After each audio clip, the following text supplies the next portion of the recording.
I don't know. Over here, I'm having. I don't know whether you have seen what I'm talking about. Yes. But over here, I'm having a slideshow. I don't know why. As I said, it's not coming. So when during sharing, you didn't select the window that has slideshow. When you are sharing, there is a tab for window. You click on window, you will see several windows. Yes. Yes, you see several windows in that dialog box. Then you select the slideshow one. That one, you see the PowerPoint, it's full. It covers the entire rectangle. It doesn't have the thumbnails on your the left-hand side as we see here. So when you are sharing, though you see two PowerPoint windows, you select the one that doesn't have the left thumbnails. But if you are struggling with it, you continue. Do the presentation and let's go.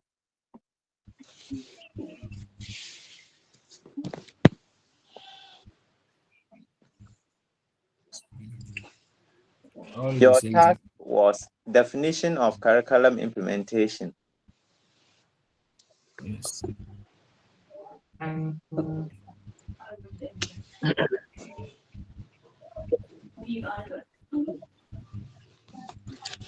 Okay. Please, I'm called Adubi Rumere, Group 1 members, and we are here to present on curriculum implementation. The definition of curriculum implementation, right? Sorry.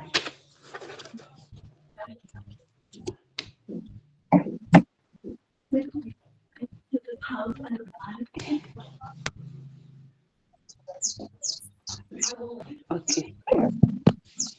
So we have our outline of presentation. That is the definition of what? Curriculum implementation. Providing curriculum implementation definition by some experts and other stakeholders. Then we begin. Okay.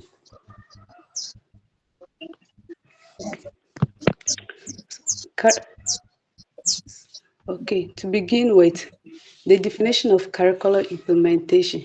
So within this session, we want to understand what it means to implement. You see, Mary. Yes. Mary. Yes. You will continue, eh? Okay. But you see what look at the test you have on your slide. Yeah, it's not organized. Within this session, we want to, all those things you don't need to put on your slide. I told you to summarize the information in the module so that when I'm presenting, don't you see I just paste phrases. And I don't copy complete paragraphs like this on the slide. So okay, you continue, but next time don't paste two verbal text onto a page like that, on a slide like this. Okay, thank you, sir. So the term curriculum implementation is a key factor in curriculum process. That is to say that the curriculum design process is incomplete if what is planned is not put into practice. According to the Oxford Advanced Learning Dictionary, implementation has an English word, connotes or denotes the process of putting a decision or plan into effect. However, the curriculum implementation has been defined by various authorities in diverse ways within education, even though there is some form of diversity in definition. All the definitions have a common ground of acceptance or convergence. So I want to look at the other definition of what curriculum implementation by some experts. So first of all, we'll look at Fulan, 1999. He pinned that curriculum implementation is a process of putting a document or an instructional program into practice. That is to say that the moment the school starts to teach learners what is documented or written in the paper, that means curriculum implementation is done. Okay. They'll move to GABA 2004. However, Hillview curriculum implementation has a process of putting the curriculum into work for the achievement of the goals for which the curriculum is designed. In his perspective, we can say that curriculum implementation is not only putting the curriculum into effect, but also help the learner to attain goals for which the curriculum is meant for. They'll move to the third one, that is Bukola, that is 2004. He also described curriculum implementation as the translation of the objectives of the curriculum from paper to practice. From his view, we can also say that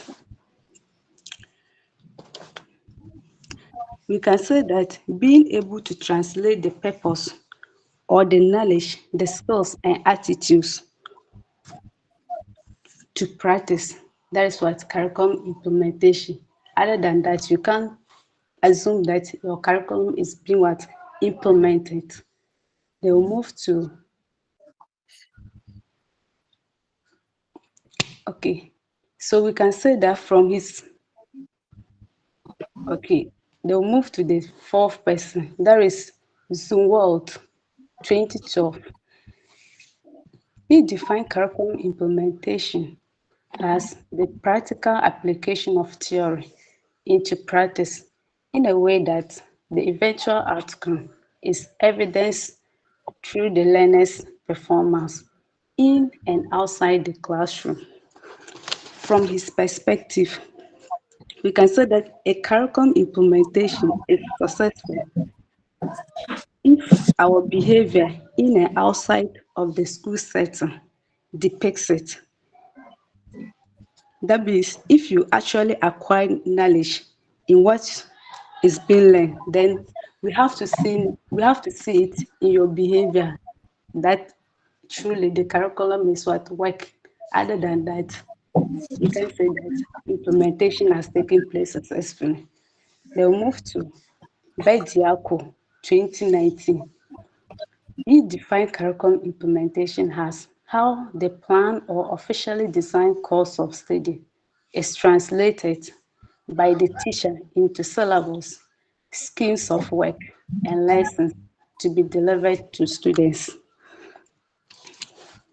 From Biadico point of view, we can say that curriculum implementation is the ability of the teachers to break down the curriculum into syllabus, scheme of work, and lessons. And I hope we all know what syllabus, scheme of work, and lesson all is about. Yes, madam. Okay. Yes. So now, No. so here comes the summary of all that I've said. So now we can say that curriculum implementation is the process of putting a planned curriculum into work or action in an educational setting. We can also conclude that the teacher, learner, society, and other stakeholders are the factors that influence curriculum implementation. Thank you. Welcome. Well done. You did well by explaining those definitions and then putting all of them together in the summary section. Well done. Thank you. Thank you, sir. All right. Any questions for group one?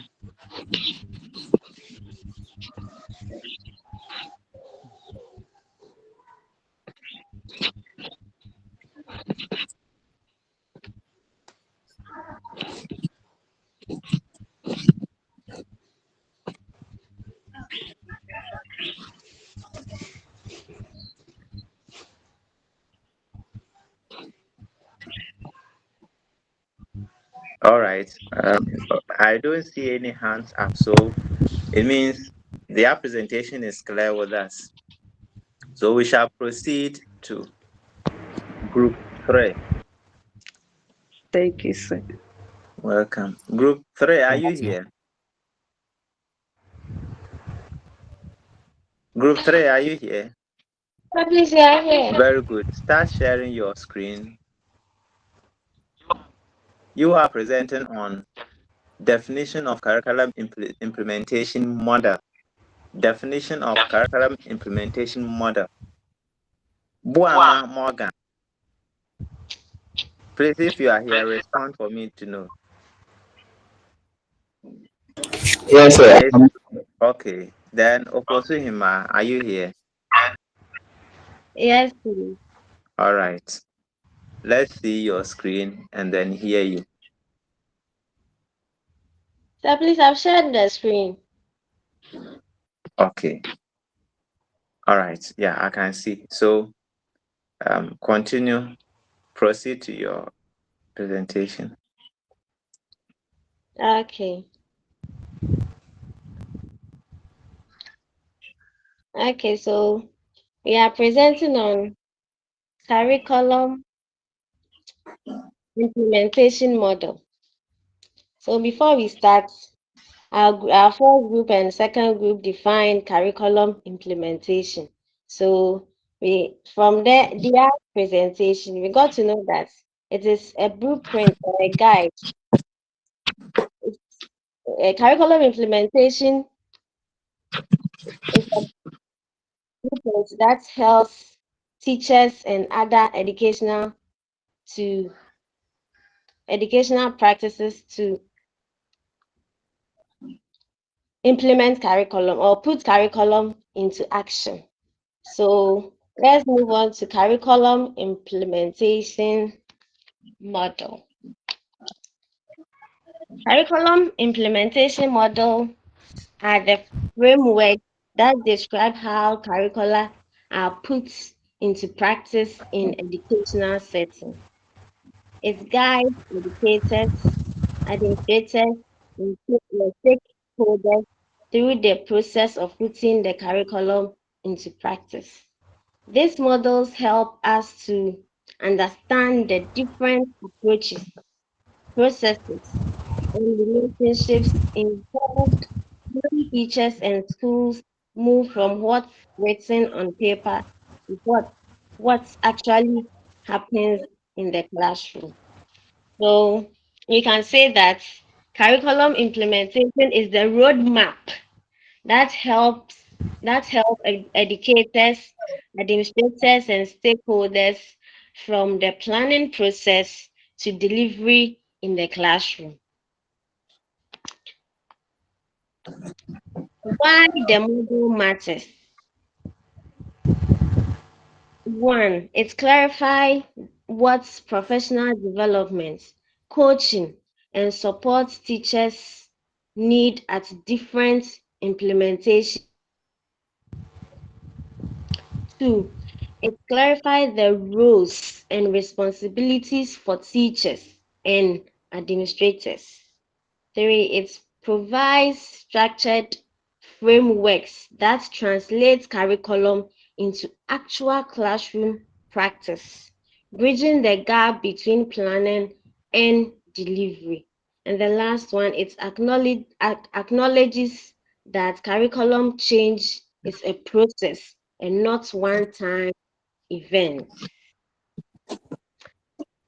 So please, I'm done. All right. Thank you. Okay. Now, please, class, if you have any questions for clarification, you can ask group 3.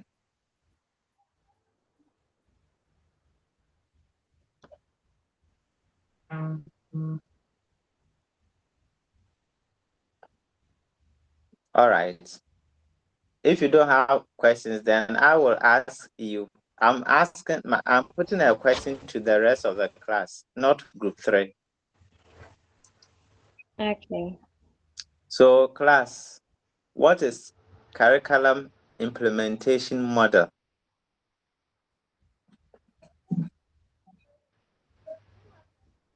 So please can I question?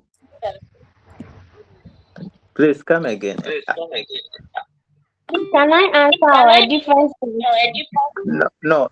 Anybody who doesn't belong to group 3. Okay. Okay, curriculum models. They are essentially patterns which serve as a guideline for the curriculum to be implemented. All right. Thank you. All right. Okay, so let's see group 4. Group 4, is group 4 here? Yes, please. Raymond. Yes, sir. Okay. Then Samuel Edu. Yes, sir. All right. Share your screen and let's hear you. Overcoming resistance to change model. Okay, Samuel. I'm sharing, sir. Okay.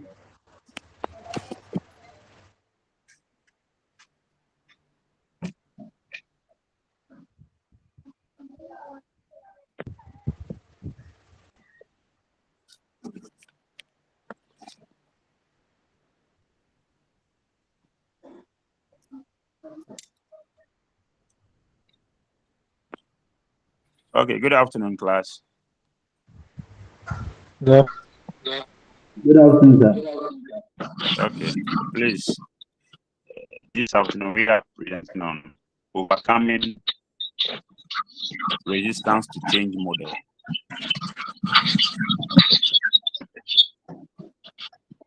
Next.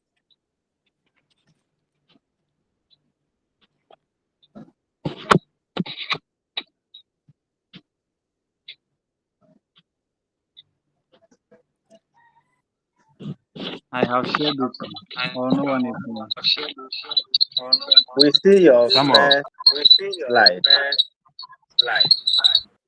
I've moved to next, but no. So it means you didn't share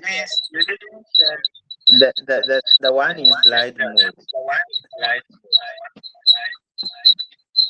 Oh, okay.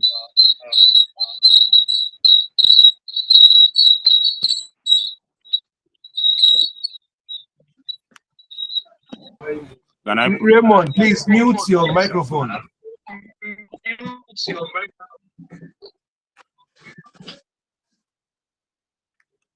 Okay, we are looking at overcoming resistance to change model. From the previous presenter, she made us to understand that curriculum models are patterns which serve as a guideline for action. For that matter, according to Austin and Hankins, 2009. Hello. They said overcoming resistance to change. Hello. Please, Raymond. Yes. I am doing a presentation. Okay, So then it was lower the volume on your device, or you can even you can disable. I don't know how to put it to the lowest level. Mute. Yes, your speaker, the speaker on your laptop. Okay. And leave the microphone.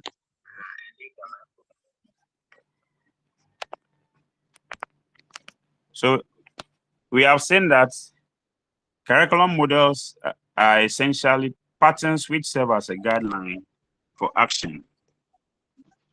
So according to Austin and Hankins, 2009, they are of the view that overcoming resistance to change model is based on the assumption that success or failure of a planned organizational change is dependent on the leader's ability to overcome staff resistance to change. What they are trying to say over here is that for every organization to be successful, it depends largely on the leader's ability. For the organization to fail also,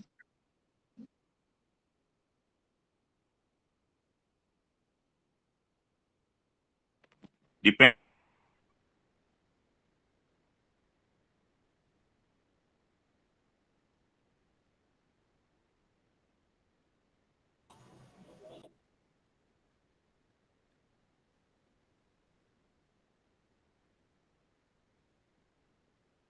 Raymond, network.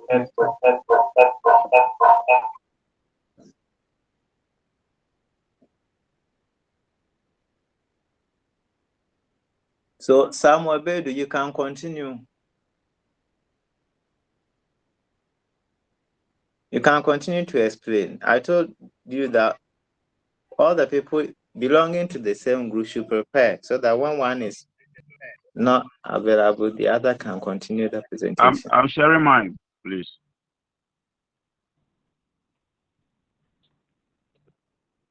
Hello, class.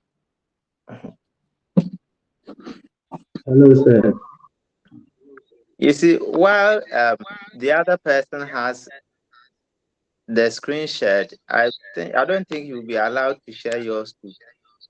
So the other person who is not able to present should stop sharing his or hers.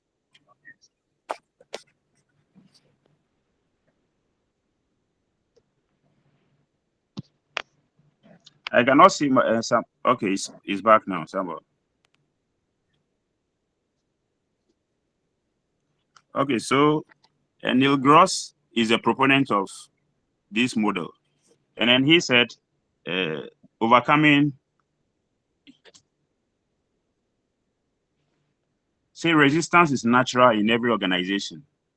You will see people who oppose when something new wants to come up. You will see people in the organization that will challenge those things. So it is natural for resistance to occur in an organization. So there is a need to overcome resistance to change at the beginning of an innovative activity, and the concern of staffs must be also addressed.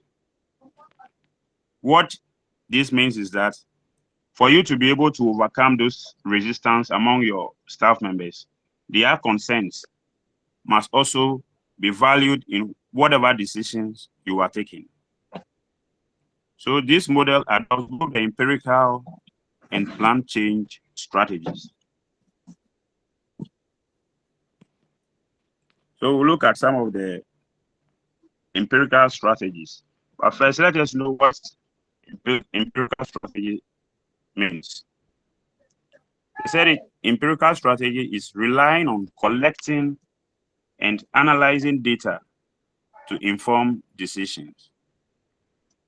So some of the strategies are data-driven instructions.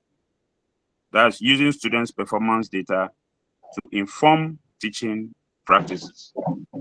The second one, experimental design.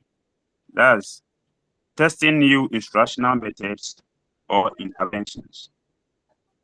And the third one, program evaluation. Assessing the effectiveness of evaluation programs. And then the last one, formative assessments. That's using ongoing assessments to adjust instruction. Now let us look at plan change strategies. This one says they involve intentional efforts to transform individuals or organizations. And then some of these strategies are, we have the top-down approach, we have the bottom-up approach, and then we have the collaborative approach. Next. So in ICT curriculum implementation, the model suggests the following key steps. The first one said leaders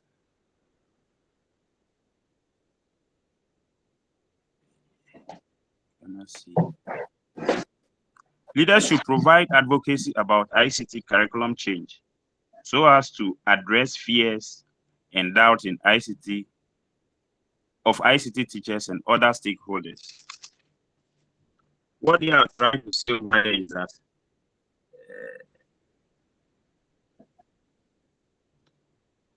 the leaders in this context comprise of the Ministry of Education, Ghana Education Service, and headmasters. They are to make sure that the fears of the ICT teachers are taken away during the decision of a curriculum, taking decisions of curriculum implementation. Then the second one, ICT teachers and other stakeholders involved should be convinced by the Ghana Education Service that the new ICT curriculum takes their values and perspective into account. The third one, leaders must convince stakeholders that ICT curriculum provides both school administrators and teachers equal power to implement it. Then the last one, leaders of Ghana Education Service must understand that individual ICT teachers must change before the entire school can be altered to embrace the ICT curriculum. I think that's all. Thank you. All right, that's not all. Let's look at the previous slide.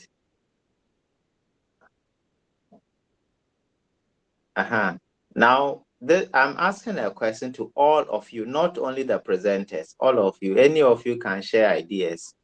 Now, these are guidelines suggesting things that have to be done before a new curriculum, a new ICT curriculum is implemented.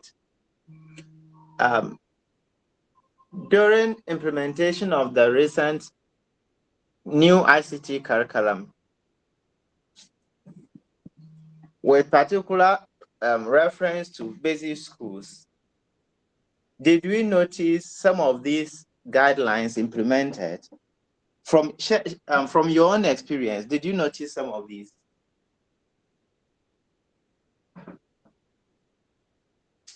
Any of you can share his or her experience. Did we see that these guidelines were implemented or not? What do you think?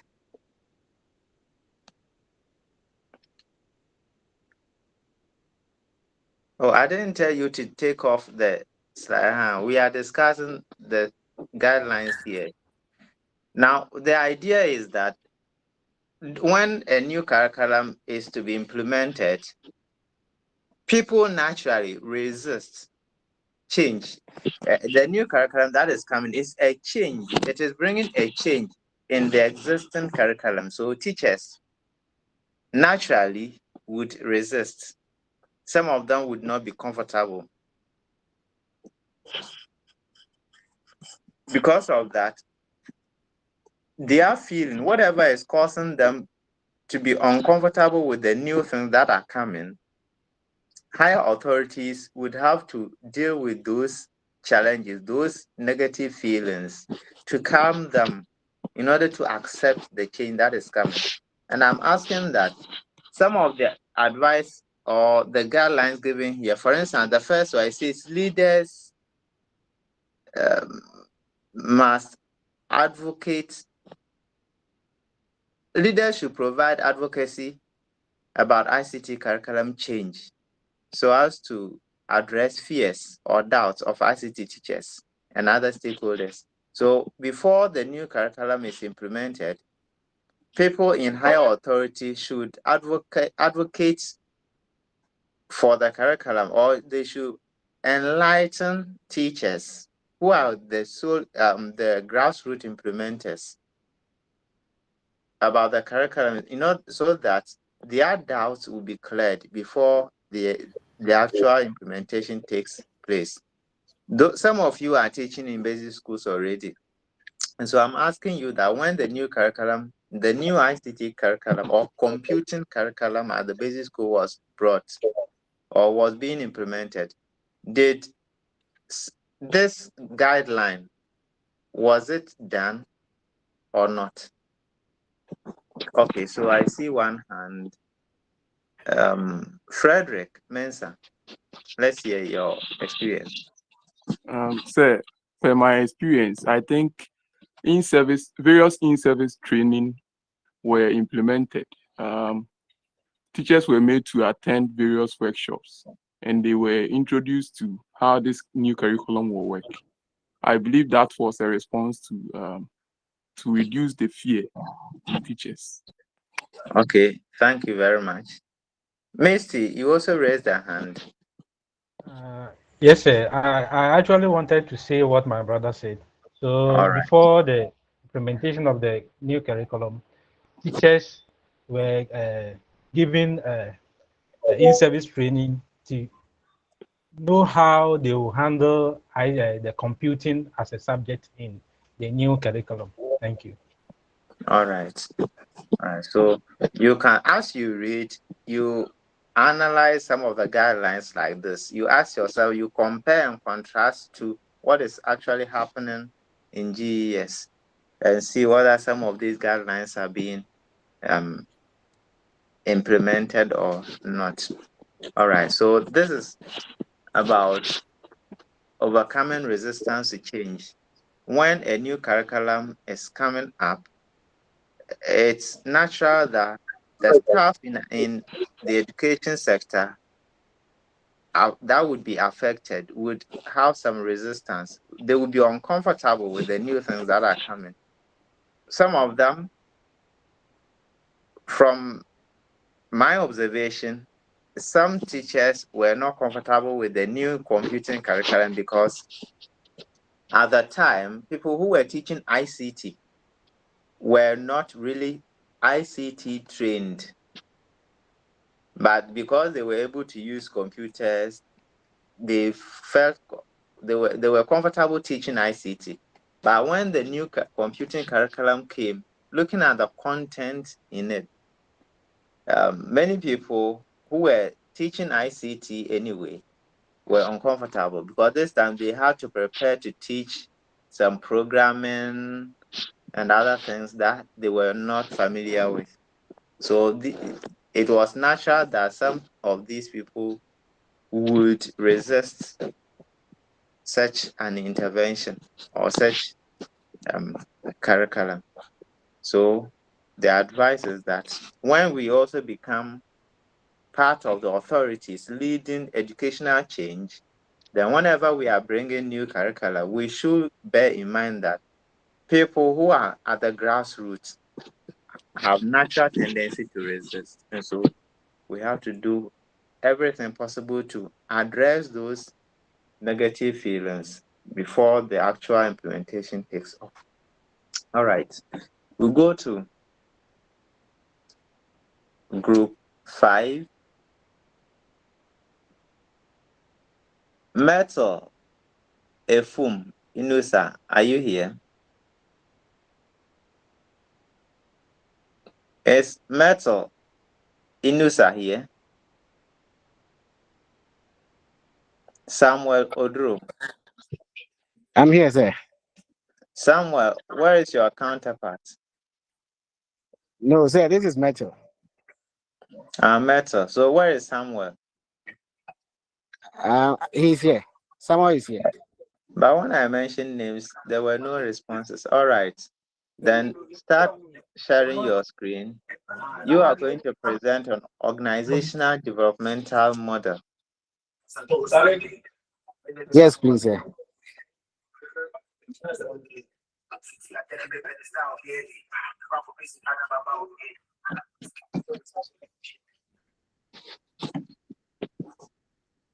Frederick Mensah, it seems your hand is still up. You can put it down there.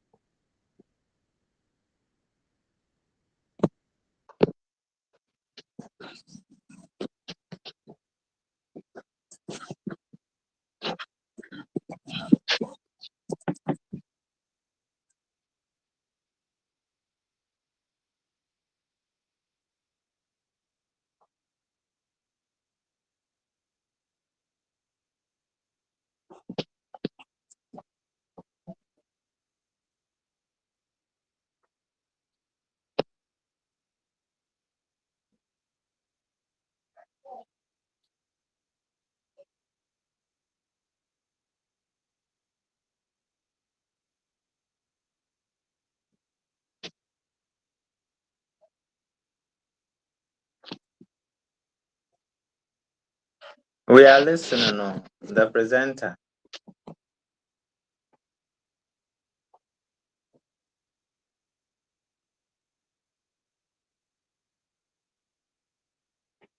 Hello, sir.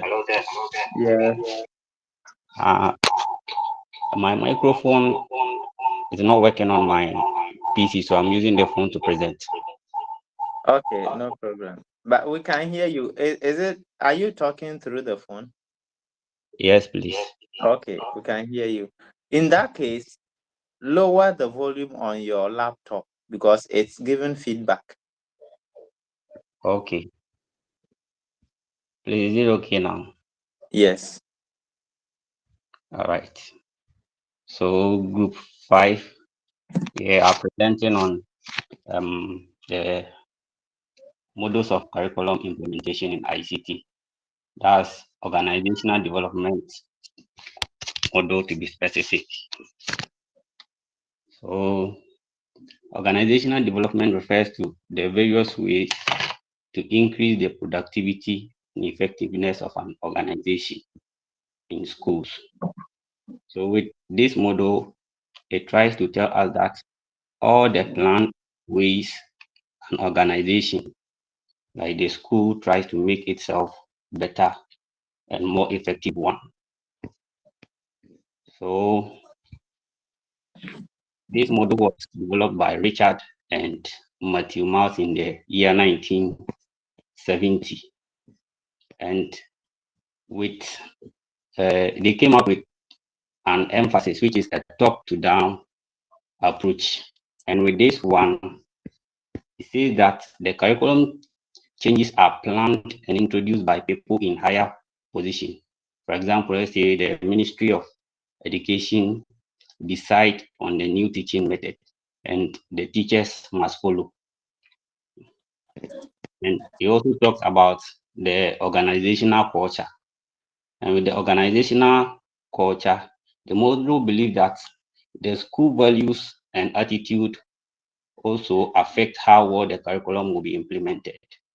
So for instance, if the teachers are open to the change and they focus on teamwork, implementation succeed. Then with this same model, they believe that it is an ongoing interactive process. This means that it is a continuous learning and feedback improvement, let's say, thing. It is not a one-way thing. And they also focused on some three. Okay, let's come to this slide. It includes the various techniques which help both teachers as well as the school to adjust change in curriculum in better ways. The change process emphasized by the model are three, namely the empirical. So when you see the empirical process here, we are talking about facts, which is based on research. And for example, let's say the school organizes a seminar showing how computers can improve students' learning. So once teachers get to know that these are real results, they will willingly use the ICT tools. They also talked about the rational change strategy. And with this one, it focuses on logical reasoning and also, let's say, understanding.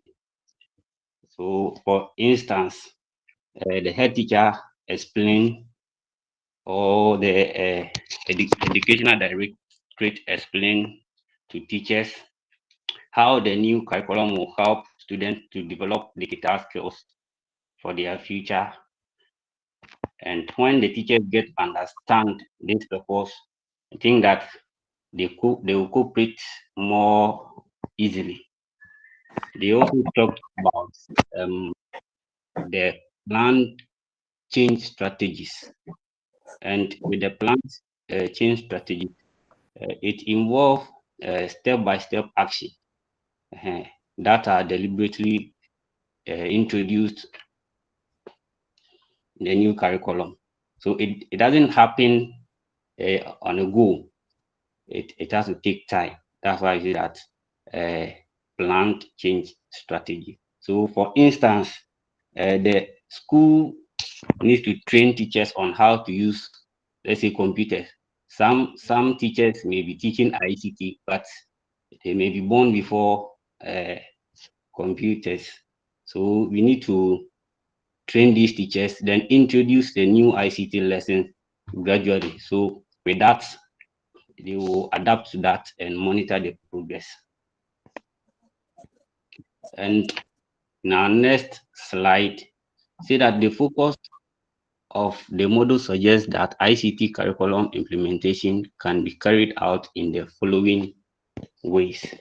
So the first one, ICT curriculum implementation should improve the school's problem solving and renewal process. So with this point, all that it is trying to tell us is that the process should help the school to identify and not just identify, but also solve its own challenges. Let's say lack of ICT tools, poor student performance, or let's say weak teacher skills. So the school should learn how to renew and improve itself over time. So a perfect example is the school can form a task force to find a creative solution. Let's say organizing a fundraising for a new ICT lab or new machines.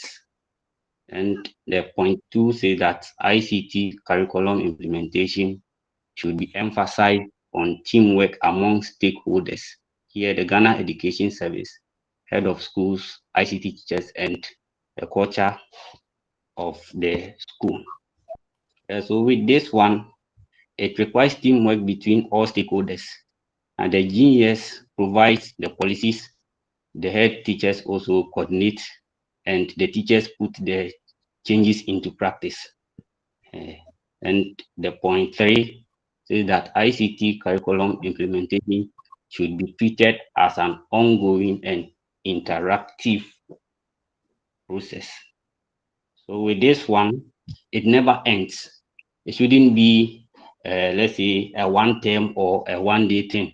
It should continue to evolve as technology also changes.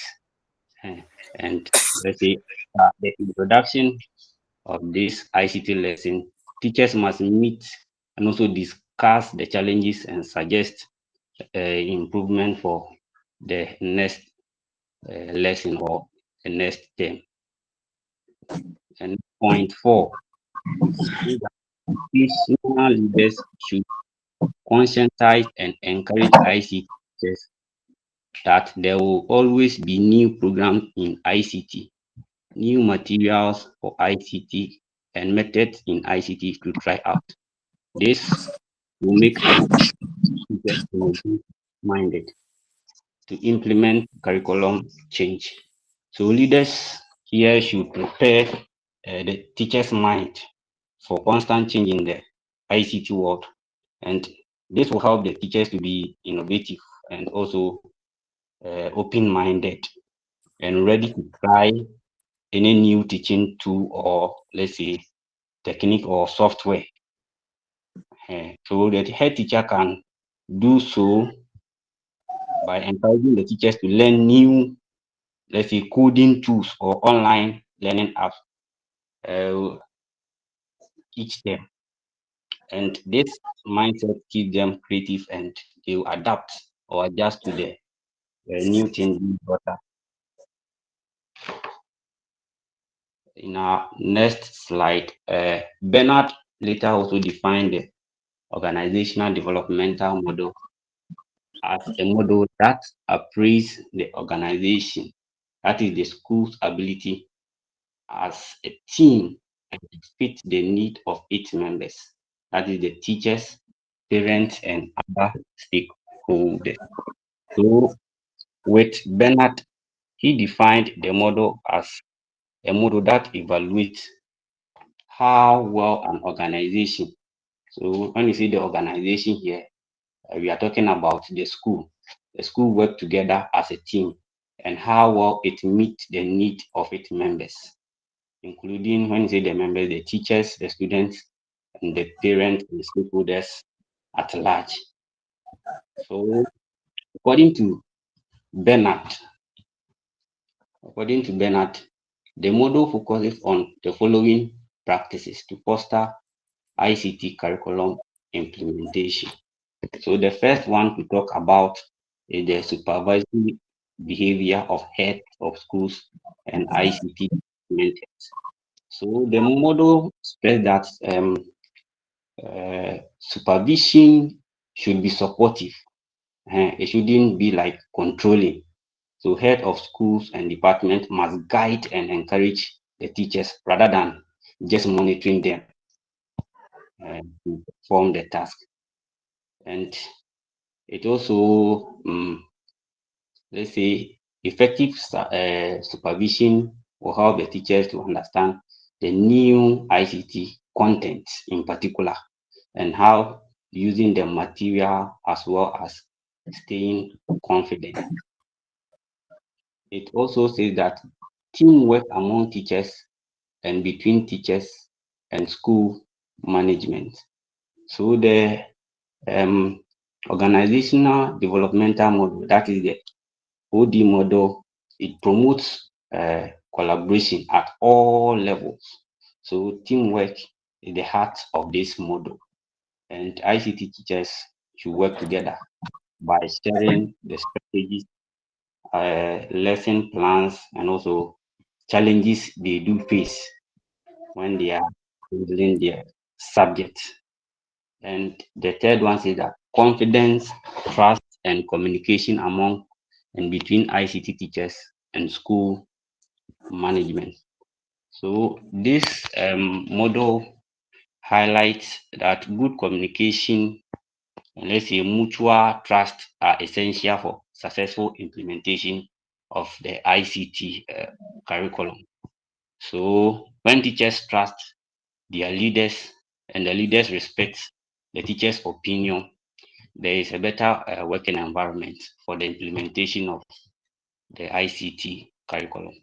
So let's say an ICT teacher freely share the classroom challenges with the head teacher, and the head teacher also responds positively by providing help. That is, let's say, providing the various equipment or learning materials needed. I think that it will be implemented effectively. And the fourth point is that there should be more freedom for ICT teachers to set their okay. There should be more freedom for ICT teachers to set their own feasible objective based on available resources that will aid in achieving the ultimate goal of the ICT curriculum. So here, teachers should be given, let's say, the autonomy to set realistic goals that fit the school's resources. Because you cannot base on resources, let's say, schools in Accra, you cannot base on what the resources or the resources they have to plan your lesson here in Afram Plains. No, you must base on what it has your disposal, like the number of computers you have, the internet access, and also, let's say, the availability of time. And this freedom will make teachers feel valuable and also responsible. So, in simple terms, according to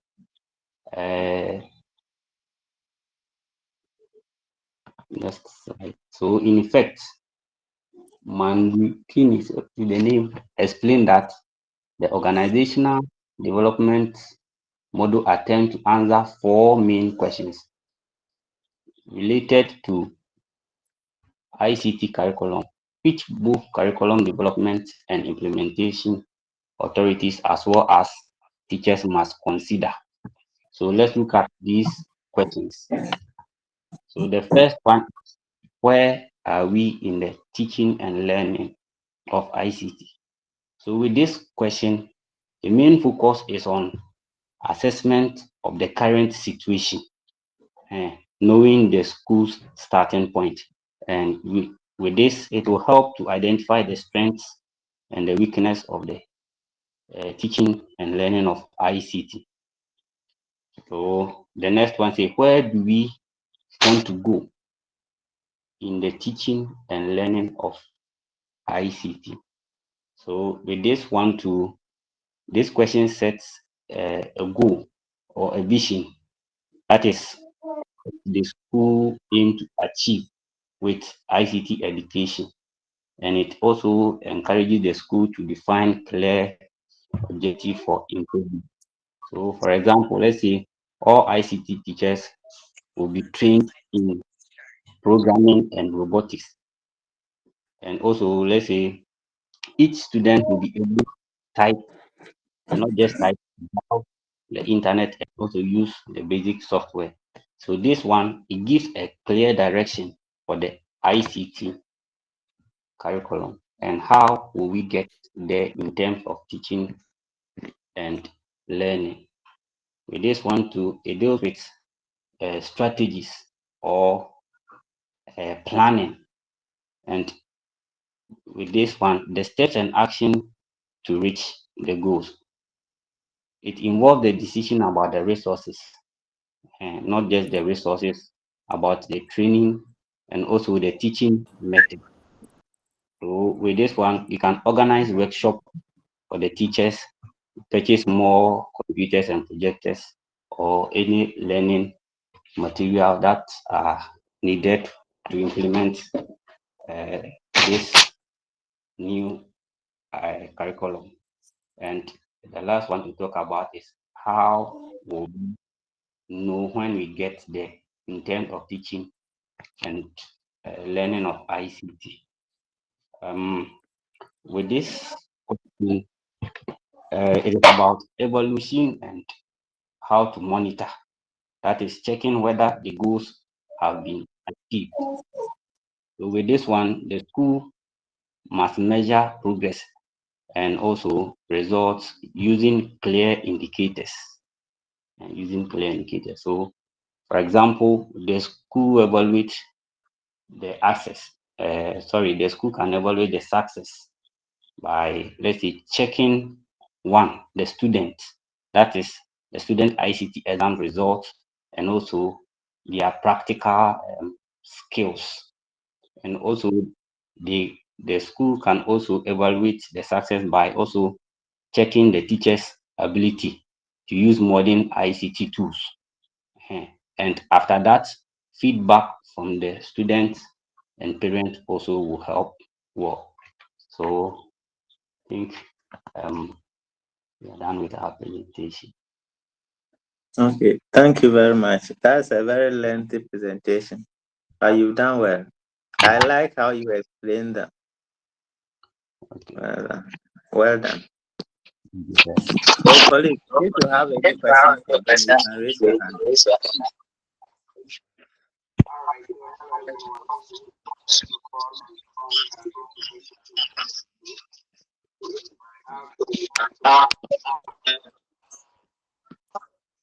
All right. I don't see any hands. So group 6.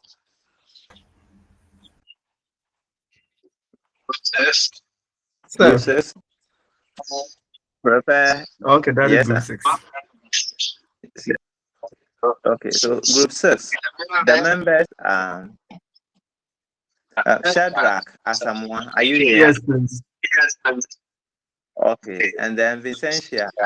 Yes, dog. I'm here. Okay, so yes, share your screen and let's hear what you have for us. Okay.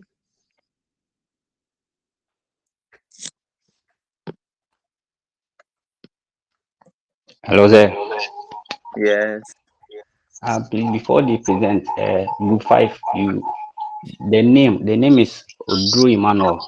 I think you mentioned Samuel. Group 5. Yes. The group members. Yes, I mentioned the names before you started the presentation. I heard Samuel. Oh, sorry. Then I didn't mention that. Okay, so it's Emmanuel. Yes, All right, please. thank you. Group 6, let's hear you. Okay, sir. So we are presenting on consent-based adoption model. Yes, sir. Go ahead. Okay, thank you, sir. So we are on consent-based adoption model, and please, I hope we can see the screen. Yes. Okay, thank you. So these are the objectives at the end of the lesson, what we are to at least achieve. That is what the consent-based adoption model is, and then the core components of the consent-based adoption model, then the stage of concern and level of concern, and innovation configuration. So we are going to start with what consent-based adoption model is.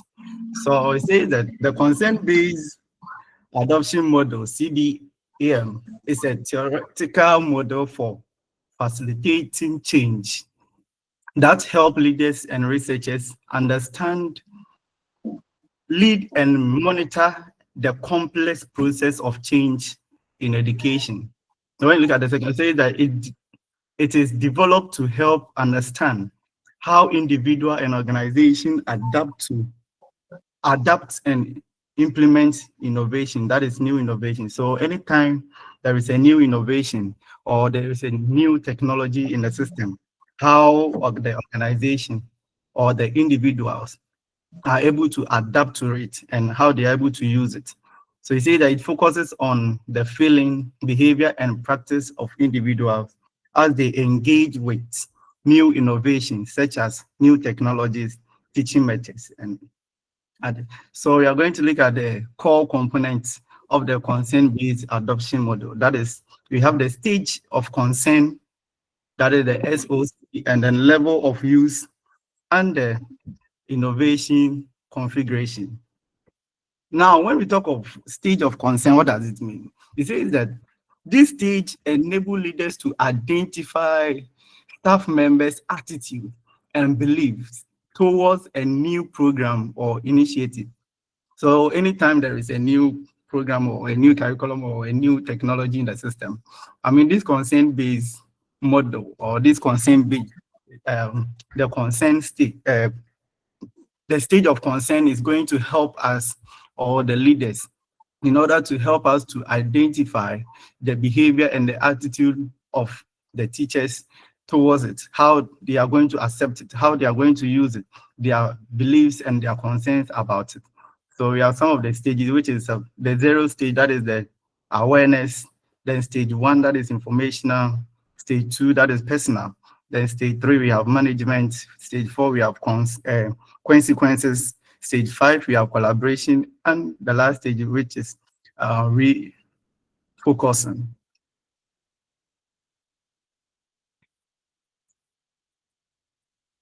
So we are going to look at them one by one. What is awareness? That is the 0 stage. It says that educators are aware of the innovation, but have limited knowledge. This is where, let's say, there is a new technology in the system. People have heard of it, but they have limited knowledge about it or limited understanding about it. And then about, so we don't know, they don't know much about it. Now let's go to the informational. It says that educators seek more information about the new innovation. So what is now new? Maybe the new technology that is in the system, the new curriculum that is in the system. Now they've heard about it, so they have to gather information about it.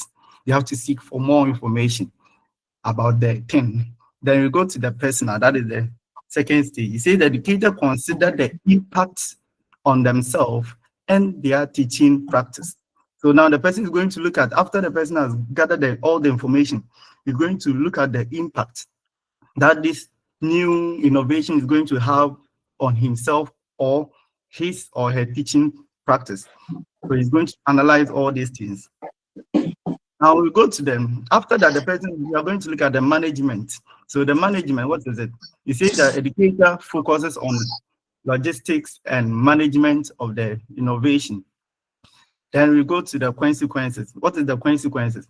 You say the educator consider the impact on students and the effectiveness of the innovation.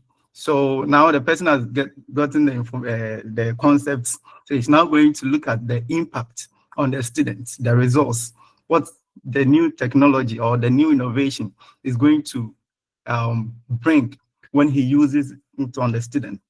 So you're going to look at the effectiveness of it. Now, after the person knowing the effectiveness of it, he's going to collaborate with other people. So you see that the educator works with others to refine and improve the innovation. Now the person has seen the results. So he's now trying to say, oh, let's make it this way. He's going to collaborate with more people so that they try to, if there is a need to improve it in order to achieve better results as they have gotten. So the person is trying to collaborate with other people. Then we go to the last one, that is refocusing. You see, it explore ways to improve or modify the innovation. So now the person has gotten used to the system. So he's now finding ways to improve or modify it in order to achieve a better resource. Now we are going to look at the other model, which is the level of use. Now, what is the level of use? The level of use, it describes how an individual is actually using an innovation or change. So how the person is using it, the new technology, the new curriculum, how is the person using it? So this level is going to tell us how the people are actually using it, how the researcher, how the teacher is actually using it. So it's an example, a new teaching method or technology. And this level ranges from not using it at all to improving it for better result. That is at the point where the person is not using it. So we are going to look at it from where the person is not using the innovation to the point that the person will use it and now you want to improve it. So we are going to look at all the levels. That is the 0 level, that is non-use. Then we have first one, that is orientation. We have preparation. We have mechanical use. We have routine. And we have refinement and integration and renewal. So we are going to look at them one by one. So 0 level, that is non-use. What is it? You say that the individual is not using the innovation. At this point, the person has heard of it. That is the awareness. When you look at the stage of consent, the person is aware of it, but the person is not using it. And we are saying that may not know about it or is avoiding it. So it could be that he has heard of it, but he's trying to avoid it, or he has not heard about it, or has no interest or involvement in the thing. The person is not showing any interest. What is it? So the person is not trying to show any interest in the work. Now, from then we go to the orientation. Now the person has heard of it, or maybe the person has, that is a 0 point. Now during the orientation, the person is now learning about the innovation. So the person is trying to gather information about the innovation. The person is curious, trying always to get more information about the new innovation in the system, the new teaching method in the system. Then, but at the orientation, yet the person is not using it. You say that not yet using it, but starting to engage. So he's gathering the information to and start with the actual work. Now you go to the preparation, that is the level 2. You say that planning to begin using the innovation. At this level, the individual is planning to use the innovation. So during preparation, what happens? The individual may attend trainings or collecting resources. So the person will be going for trainings all over concerning the actual thing. The person will be seeking for people who knows how to use it. So you go to people who have been using it to gather some information, to collect some resources in order to come and then use it or start his own. So at this stage, you see that it's not using it, but still getting ready. So at this point, the person is trying to get ready. So attending all, you can see the readiness. Is attending all the trainings, any training the person will go. Now we are going to look at the mechanical use, that is the level 3. At this stage, beginning to use the innovation, often in an inconsistent way. Now the person has gathered the information, so he's trying to use it. But the thing is that because it's the first time, there will be a lot of try and errors. Are you getting it? Because you won't get the actual way to do the exact thing. So the first time there will be. So you can see that the second point is limited understanding or high error, a trial and error. Because the first time, though the person has gathered the information, but the first time of doing it, there will be trials and error. And this one, you see that it focuses on daily survival. It focuses on daily survival. That's trying all means to make it work.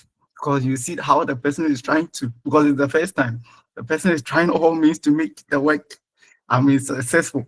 So any way to go so that the work he will achieve the results the person will use it, will do.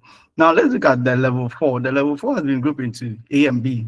That is the routine and then the refinement. So the routine, it involves innovation use become consistent and stable. So this time around, the person, or after all the try and errors, now the innovation is now stable. The person is able to do it. So he has been able to do the first time. So you can see that the work is actually stable. So the person feels comfortable with it now. Now, after the person feels comfortable with it, now he has seen the results. So he's tried to move to the B, that is the refinement. So start making adjustment to improve it, or seek feedback and reflect on student outcome.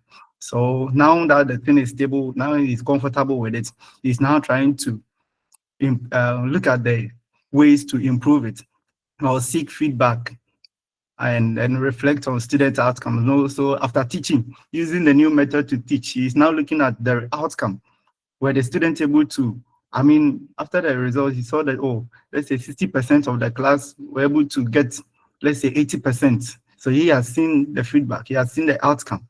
So he's trying to find ways to improve it. So more confident. And at this time, because he has seen the results, he or she is now confident and responsive. So he can now boast about it because he has done it and he has seen the results as well. Now let's move to the other level, that is the integration. You say that use innovation in coordinating with others.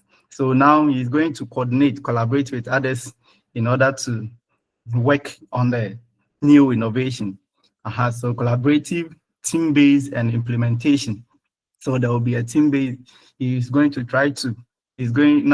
find people, then come together and then work with it, and then see if there can be any improvements. Or looking at his results, he tried to build a team or seek for people who have ideas or knowledge about it, then work with them. He said that see innovation as part of a bigger system. Innovation is not something small that once there is a new curriculum or there is a new innovation, you don't have to see it to be small. In fact, it's a huge, and one person cannot do it. That is why there is a collaborative or team work. At least you can consult people and then find ways to improve your work. Now, the last level, which is renewal. After all this, the person is looking for ways to improve or replace the innovation. This is when maybe the person, after the feedback from the students or after the results, the person tried to find ways to improve. At least 60% of the learners were able to have the 80. So now he's finding ways to improve it so that the next 40% will also at least get the result that he or she is looking for. So we find out ways to improve or replace the innovation, or critical evaluate and suggest modification. So he's trying to find ways to, if we should modify it in the way so that the others can also benefit. So that is, then we have the interested in continuous growth and better solution. Now the person is used to the system, so he has become, the thing is now part of him. At first, he was not aware of it. At first, he was not using it. But now that he is now using it, now that he has done it and he has gotten the result, he wants to continue. He has developed the interest in it in order to improve the actual work. Now let's look at the other thing, which is innovation configuration. Now, what is innovation configuration? It says that innovation configuration provides a clear picture of what constitutes high quality implementation. So this is going to provide a clear map for the teacher or the educator or the researcher, what constitutes the implementation. So the actual thing that is on board, what constitutes the clear map to it. So he says that it serves as an exemplar to guide and focus staff effort. So it's like a map that guides you through the process. Now we are going to look at the assumptions of the concern-based adoption model. Some of the assumptions is that the first one says that change is a process, not an event. So anytime there is a change, what you have to take note is that change doesn't just come once. It's a process. You must go through some process. So you say that individuals adopt innovation gradually over time. Implementation involves stages and levels, not instant transformation. So once there is a new thing, no one can get it all of a sudden. No, we have to pass through some stages and levels before we can get to the exact results, or we can be able to adapt to the change. So it's a process, not an instant, not an event. Event is a one-day show. So after one day, you just end the event and we go. But change is a process. Now, the second one says individuals experience changes differently. Now, with this point, how, let's say, when there is a new innovation in the system, I mean, individuals, we have individual differences. How I mean, and I said, how I understand it, is different from the next person. So maybe how I'll be, let's say, I'll adapt it, will be different from another person. So you say people have unique concern and reaction based on their roles, experience, and readiness. So it's because of the role, the position, when there is a new change or new innovation and find a home, and I said somebody to be like, hey, because of my position, I have to learn it. I have to, involve myself. Obviously, look at the position, be like my role. Let me forget it. Somebody is to, based on his or her experience, the person, you see the readiness of it because of he or she has an experience based on maybe previous innovation that came into your share previous innovation nearby, and the experience you can see it in the new innovation and the readiness as well. Then we have the last, which says that successful implementation requires both personal and organizational change. So for a successful implementation, it requires both personal, that is the individual, and the organization, which we will say that the school. So both have to come together, and then in order to achieve the change, the goal. So you say that change must not just change is not just about tool or policy, but always about changing beliefs, attitude, and behavior. So it's not just the policy that is there, but at the end of the day, we want the change to affect people's belief. We want to, the change should affect people's behavior, their attitude towards work. So there should be, you should consider that. It's not about only the organization, but both the organization and the people. Then the last one that I'll talk about is say that innovation use can vary in quality and approach. So not all users apply an innovation in the same way. So it must vary. Maybe this person will use this method, this person will use this way. So everybody can decide to use a different method. It's not supposed to be like all of us, we should go through the same method. The way somebody will use a method to teach mathematics for students to understand, somebody will use the same method and the student will not understand. So it must vary. And then some may adopt it effectively, whilst others may misuse or underuse it. So whenever there is innovation, some can adapt it effectively the way, maybe the method. Some people can adapt it, some to the same method, they can't use it well. And now my last thing that I'll talk about is the limitation. You say that the consent-based adoption models, some of the limitations, it's focused on individuals' change more than organizational change. So that is one, and then it requires time and expertise to implement it. Whenever there is change, it requires time and experts in order to help implement the new innovation. Then assumes a linear progress. So that is one thing. They think, oh, a change must go through a linear progress. So it must move from stages and levels in some order in order to achieve or get to the correct change. You have to, before you can achieve the change, you have to pass through that linear stages or levels. That is one of the limitations. So, I will summarize and say that the CBAM, that is the consent-based adoption model, is a framework that explains how individuals adapt change, experience, especially in education.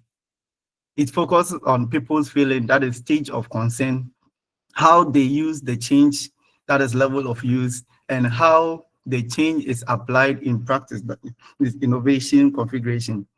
And then it assumes that change is a process. So that is one of the assumptions. It assumes that the change is a process and support should match each other's stage. So I'll end that is a reference. So I'll end my presentation here. Thank you, sir. Welcome. Thank you too for a wonderful presentation. It's very impressive and educative. Thank you. Yes. But one thing I noticed, that was not about your content, but the manner of delivery. Okay. Yes. I noticed that oftentimes you attempted to mix English with some other language. Okay. You try to infuse some other language. Sometimes you have to consider your audience before you see whether mixing other languages with English will benefit them or not. Okay. In our context, I think that we are coming from various language groups across the country. Probably we even have international students among us. Okay. So when you mix English with some other languages, you have to ask yourself whether everybody understands. Okay. If it's not likely that everybody would understand you, then mixing would not benefit everybody. But your intention of communicating is to make everybody benefit from whatever information you have. Yes, so sir. next time, pay attention to your audience before you decide whether a certain language would benefit them or not. Okay, But sir. the presentation itself is excellent, in Thank my you. view. Welcome. Yeah, please, colleagues, if any of you have questions for them, you can raise your hands and ask them.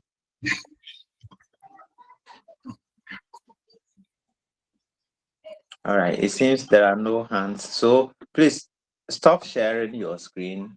And then group 7, Charles Amwa, are you here? Charles Amwa, are you here?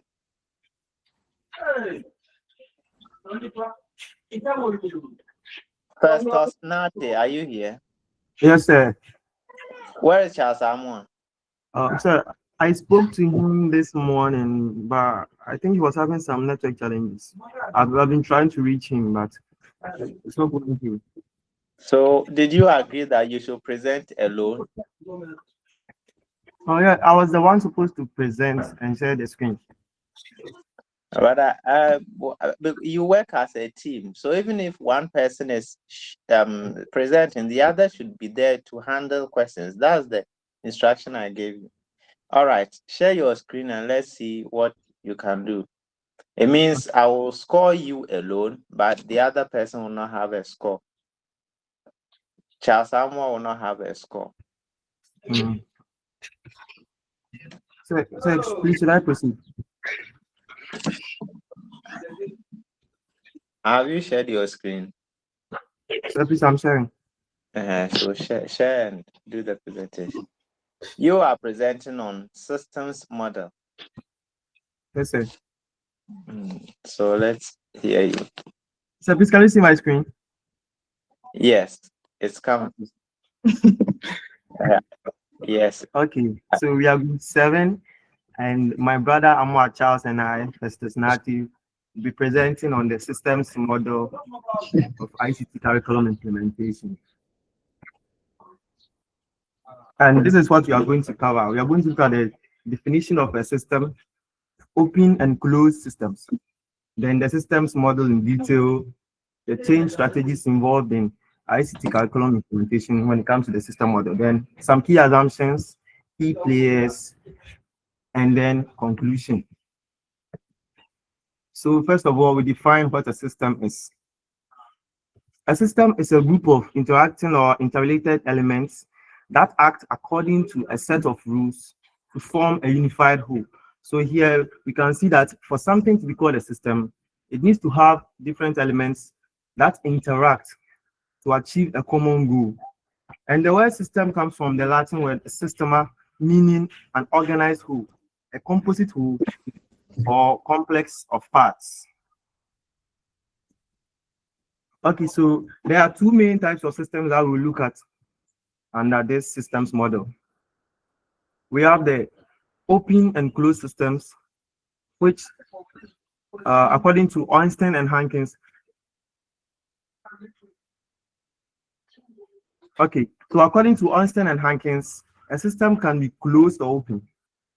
A closed system operates in isolation, while an open system interacts with its environment through input, throughput, and output. So the input refers to the resources entering the system. The curriculum itself, we can have computers, trained teachers, and even funding that is fed into the school system to implement the ICT curriculum. Then we have the throughput, which is the processes that we go through to transform the inputs into the desired outcome. That is the implemented curriculum. So for the throughput, we can get the teaching, interaction between the teachers and the students, and supervision and all that.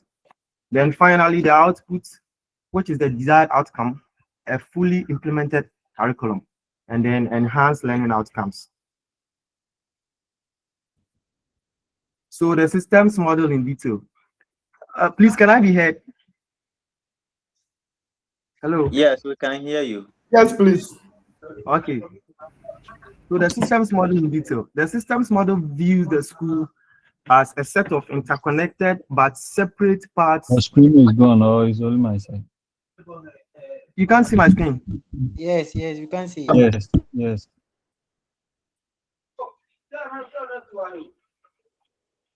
Sorry.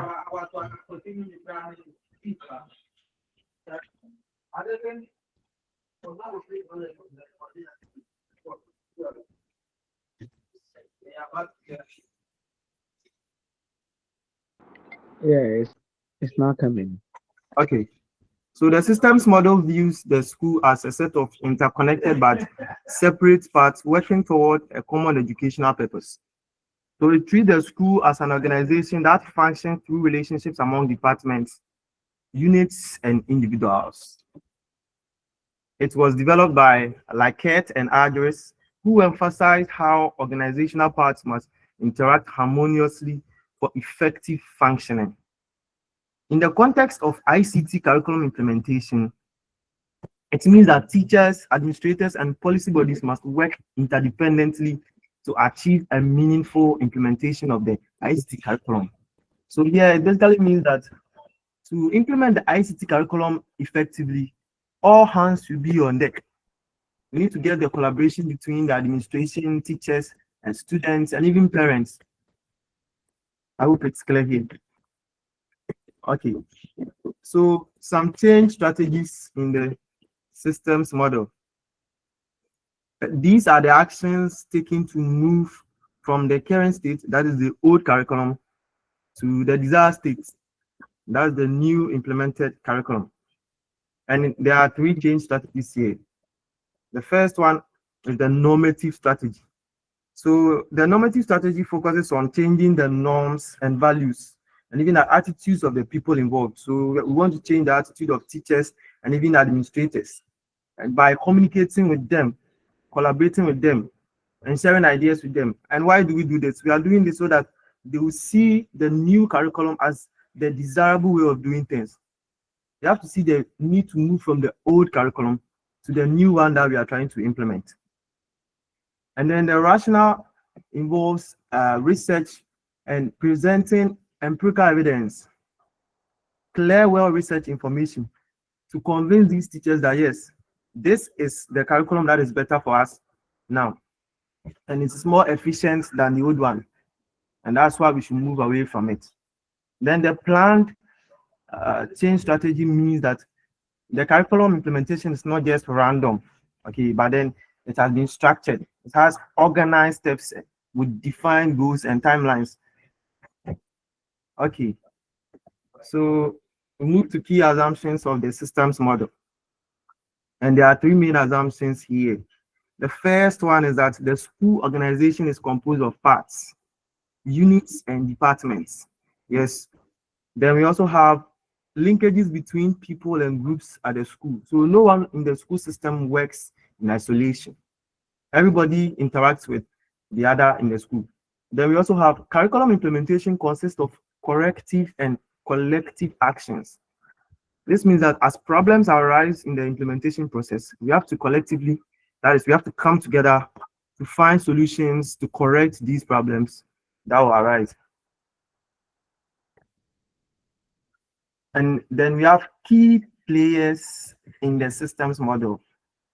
The model highlights the roles of administrators, directors, teachers, and supervisors as essential actors, where the administrators provide leadership, the directors will coordinate policy. You have to make sure that all parts of the system are working together smoothly so that we can achieve effective implementation of the curriculum. And then we have the teachers who also execute the curriculum. They actually engage the learners. They actually implement the curriculum. One of the most important actors, which are the teachers. Then we have the supervisors who go around to make sure that everything is working well, and then we are achieving the implementation to the standard that we want. People in schools and district offices have overlapping responsibilities. Higher level administrative teams need to work together with lower level professional teams. The school consists of units, departments, classrooms, and individuals. These parts have a flexible rather than rigidly defined relationship. So all of these actors or the key players that we have mentioned need to work together with each other so that we can get a successful implementation of the ICT curriculum. Then we look at conclusion and implications. The systems model emphasizes that successful curriculum implementation requires collaboration among all stakeholders. It means that the school system, nobody works in isolation.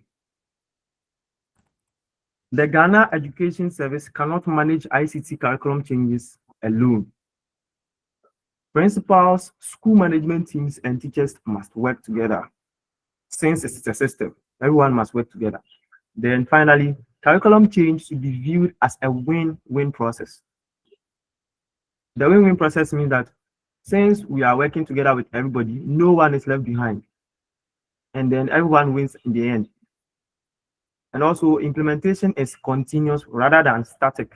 This means that it's not a one-time event, but continuous input, processing, and then output, as I mentioned earlier.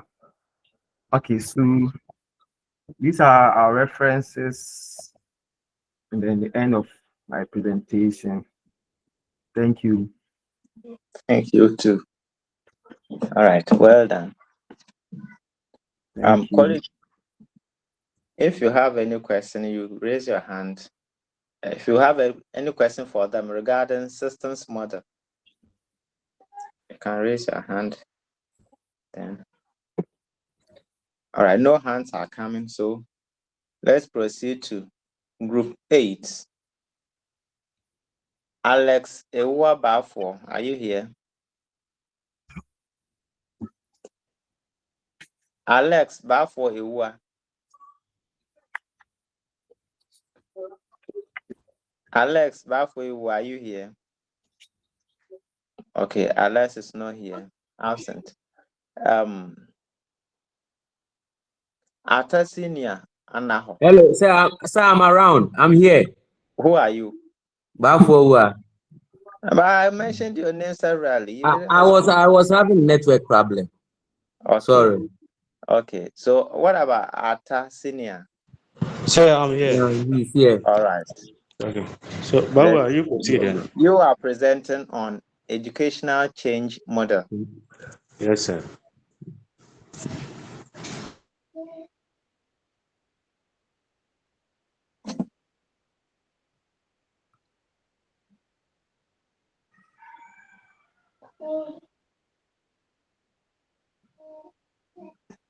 Ata, are you there?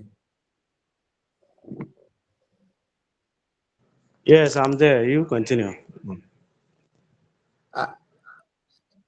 Am I? Okay, so you have to start or? Come again.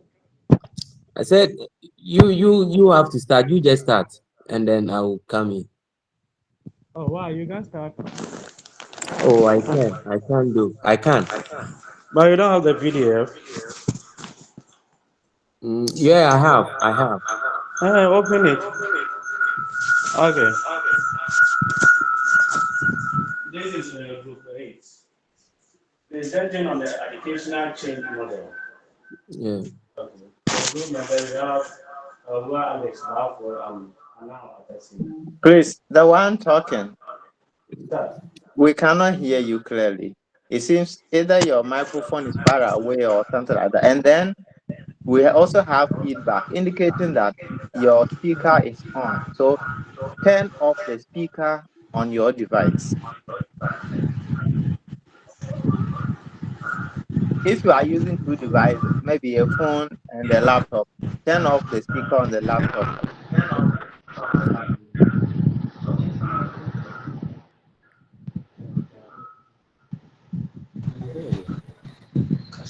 Hello, sir. Yes. Hello. Can you hear me? Yeah, we Yes, can. Hello. Okay. Okay, this is group 8. Presenting on educational change model. Hold on. Are you using two devices, a phone and a laptop? No, I'm using the laptop only. Laptop only. Then lower the volume on the laptop. Hello. I said lower Okay, the sir. volume on the laptop. Okay, sir. Okay. Go ahead.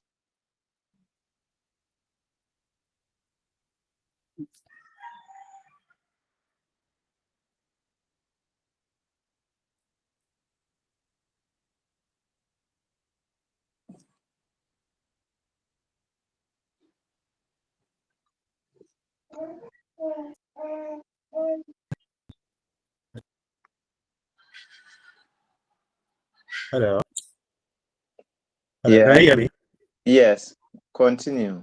Okay. It's now okay. Yes.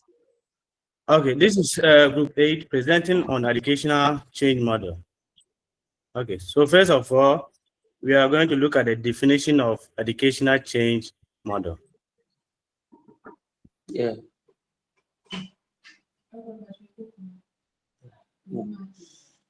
Okay, so when we talk of educational change model, an educational change model is a framework or approach that guides the process of implementing a change in educational settings, such as school, university, and education system.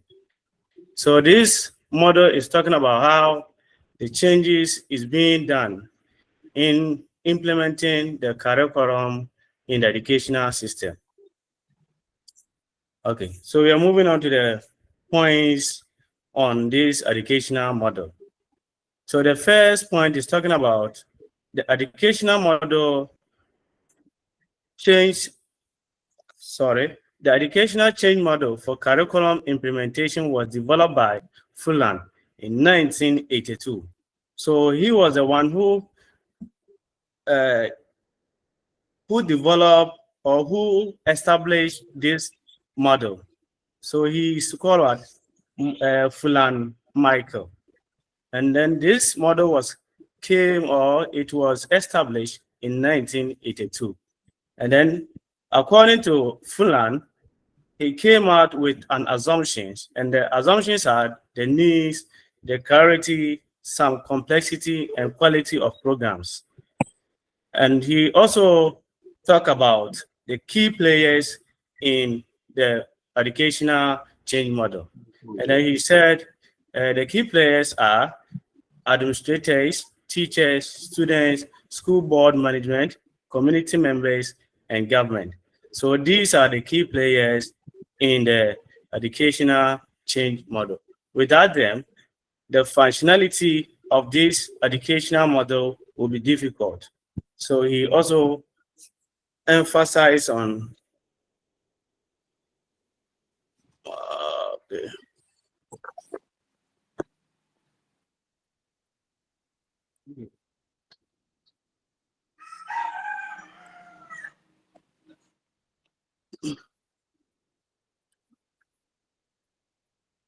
okay. He also emphasized on the types of change. And then he said the types of change involved with this model is the rational change strategy. When we talk of the rational change strategy, it's about the step-by-step approach on how to establish this educational model. So this is what step by step. So you have to follow it in a procedure way in order to establish this educational change model. And then we move on to another person also came out with some suggestion or some question concerning Fulan model change. And he said, or he points out that the issue that Fulan model helps the change agent to deal with include: one, what are the implications of change for people or organizations promoting or opposing it at particular level? And then two, what different stakeholders He also said, what can different stakeholders to do promote change that address their needs and then priorities? And then I'll end here, and then my fellow colleague will continue from how he suggested some points that will help in implementing the educational change model. So, Mr. Awa Bafo, you continue the suggestions. Okay, so let's look at the suggestions that were made based on Fulan's educational change model. So these are some of the suggestions that will help with new ICT curriculum implementations. It says one, effective curriculum change agents, that is teachers, principals, administrators, government, school board management, etc. Neither embrace nor ignore complexity of change in skills, thinking, and committed actions in educational enterprise. So this point, all that they want to mean is that before a curriculum change model should be effective, all these agents must involve to either accept or to ignore the types of skills or the thinking strategies in that educational enterprise. And two, it says a curriculum change is a journey, not a blueprint. All it means is that when it comes to curriculum change, anything can happen as time goes on. There will come to a time that they will say we have to change the curriculum rather than being blueprinted, or let's say it has become stagnant. We cannot change it or move it. We say change entails uncertainty with positive and negative forces of change. So as I was saying earlier, The change can be positive or it can be negative. And change is uncertainty. We don't know when to change some things. Then we come to point 3. It says curriculum change problems are our friends. Problems are the root to deeper change and deeper satisfaction. Conflict is essential to any successful change effort. Yes, and problem has become part of human beings. And without problem, human beings will never sit down to think of how to solve the problem. So due to this, always human beings are rational to bring out some changes in curriculum to suit the satisfaction of humans. And then the 4th point, it says vision and strategic planning for curriculum change come later.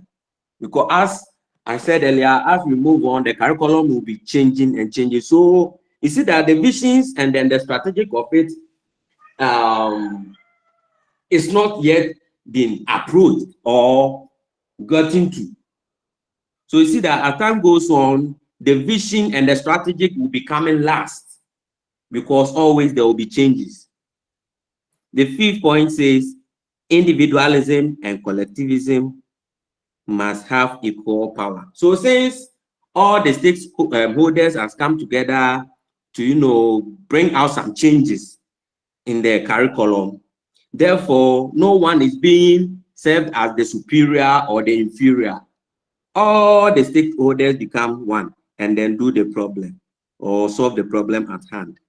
And then the 6th point, neither centralization nor decentralization works. So as I was saying earlier, both inferior and then the superior, they come together. We don't know who is the boss. So we all come together and then solve the problem at hand. And then point 7 says, connection with the wider environment is crucial for success. And it's true, whenever it comes to changes, we don't even, select few sample to do it. Therefore, we have to centralize anything, or we have to take it wide range so that everybody will benefit from the change that has been made. And then lastly, it says every person is a change agent. So this one also tells us that every individual is a change. If you go through the curriculum and you see that there are some problems or challenges in it, you are, as a person, you are an agent of change. Therefore, you have to prompt the other colleagues and then you come together and then they solve that problem at hand. Thank you. Welcome. Thank you also.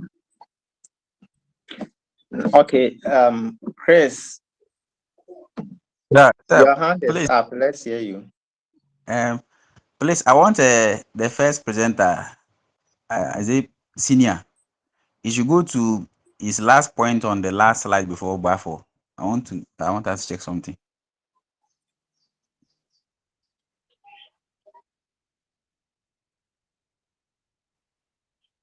Senior, the one you presented before before Bafo came. Okay. Senior, we are listening. We are waiting for you to go to that slide. Go then after this. That slide before this one came. Go to the next slide.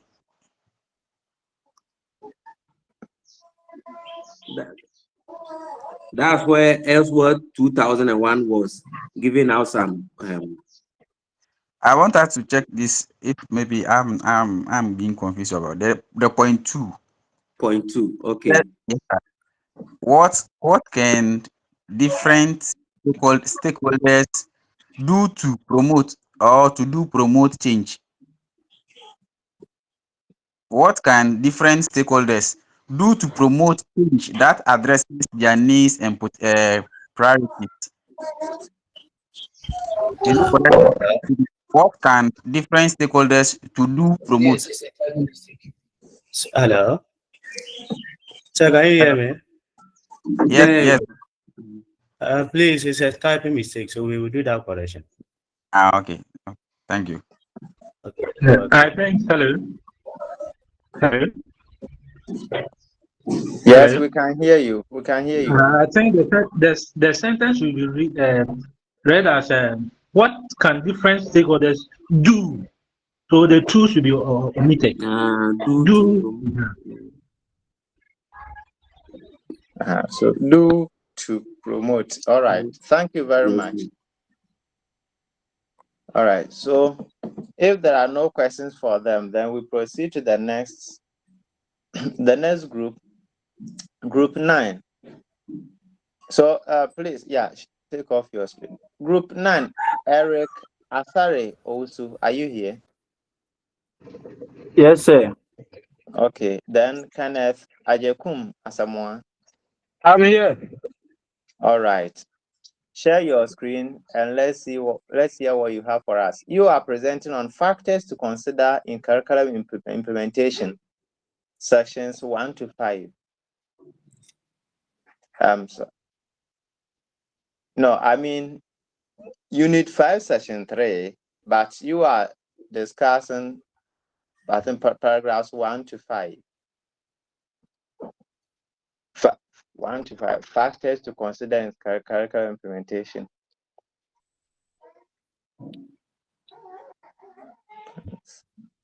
Yes, sir. Please, I'm trying to share the screen. I don't know if you can see. Yes, we can see it, but it's not in Okay. slideshow. If you can display the slideshow, fine. If you can't, you can proceed and explain what you have. Okay, I think I want to maintain it like this. Okay. Okay. Good afternoon, colleagues. I am Owusu Asare Eric with my colleague Samoa Kenneth Ejekum.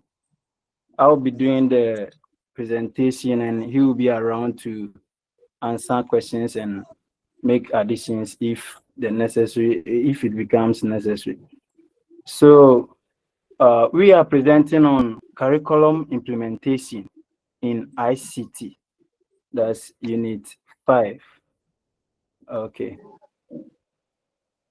And we'll be looking at important factors to consider in ICT curriculum implementation. And we also try to explain 3 of the factors that influence curriculum implementation. Okay, so to start with, we've heard so a lot of definitions for curriculum implementation, but Fulan in 1999 defines curriculum as a process of putting a document or an instructional program into practice. So in putting instructional program into practice, there are certain factors that we need to consider. There are certain factors that we need to look at if we want our implementation or we want to put an instructional program into effective implementation. So we are going to look at some of these factors. Okay, so here are some of the important factors that we need to consider in curriculum implementation. The ICT teacher is one factor to consider. The learner, the ICT resources, materials, and facilities, interest groups, school environment, culture and ideology, ICT instructional supervision, and then assessment. These are about 8 factors that in curriculum implementation we need to look at. So we are going to take, I think, the first 3, then we explain. Okay, so we are starting with the ICT teacher. Right after the curriculum is designed, it is only seen as a complex document which contains only the goals, the content, learning strategies, and assessment. So there is a need for someone to come in and then help to deliver this content if you want to achieve the intended purpose of the curriculum. So here the teacher comes in and serves as an agent of delivery to break down the complex curriculum to teachable lessons to the learner to be able to achieve the intended purpose of the curriculum. So in breaking down the curriculum to teachable lessons, what does the teacher do? The teacher goes through the task of sequencing the topics, the aims, and the teaching experiences to learners. By sequencing, it means doing proper arrangement of these topics to suit the kind of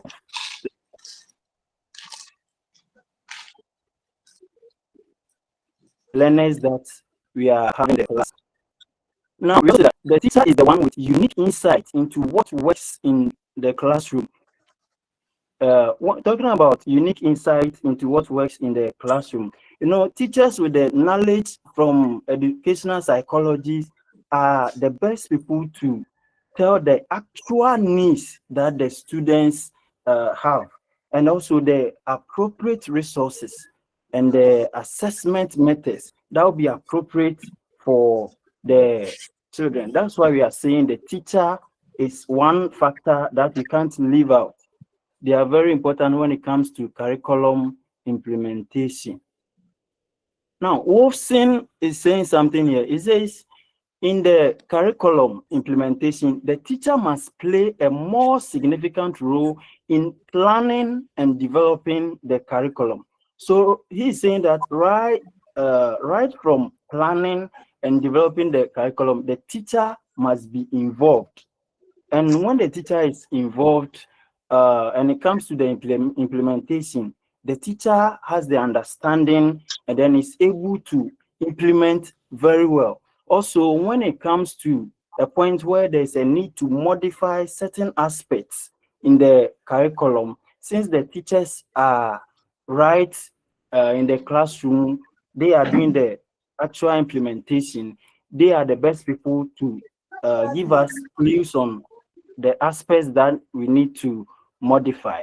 So it means that the teacher needs to be involved in the curriculum planning if you want the teachers to have a better understanding of what is to be implemented.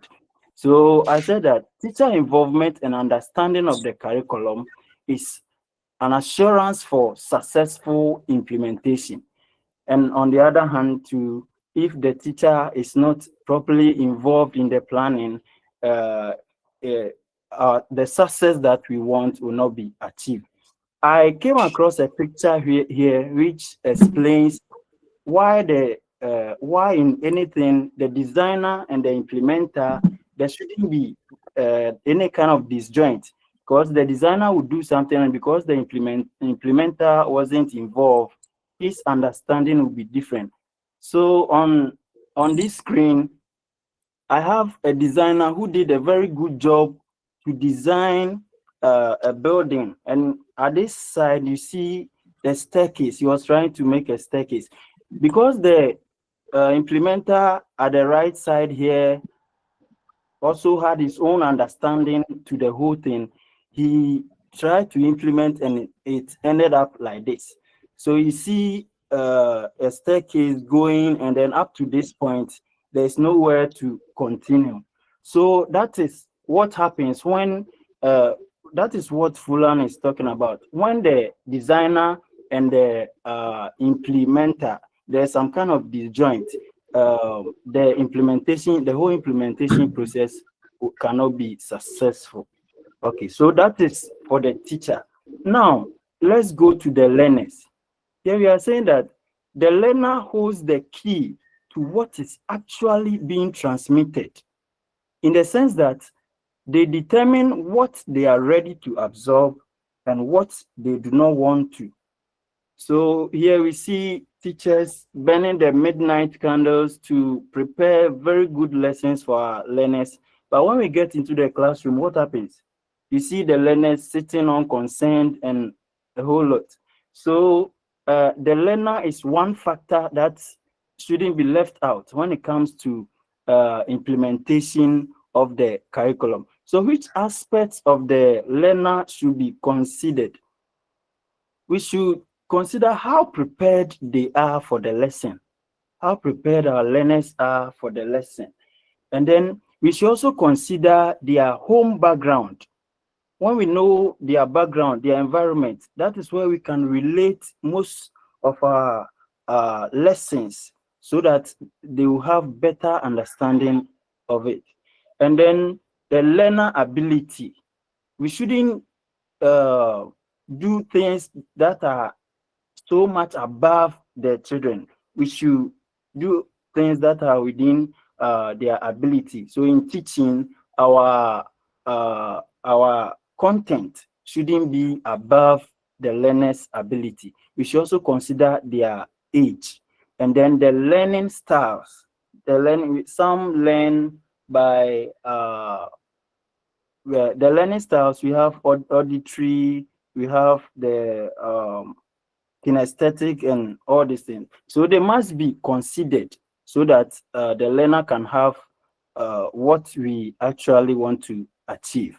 And then also assessment. The assessment of the whole implementation depends on the child or the learner. At the end of the day, if you are to assess whether the implementation has been successful or not, it's the child that we will look at to know whether what we have done is successful. So we say the learner is also one important factor that we need to consider. The other factor that also need to be considered is ICT resource materials and facilities. So you all bear in mind with me that to have an effective implementation of the ICT curriculum, there is a need to get all the appropriate materials in place. So materials like computers, projectors, textbooks, and all the others are very important when it comes to effective implementation of the curriculum. You know, when it comes to most of our classrooms,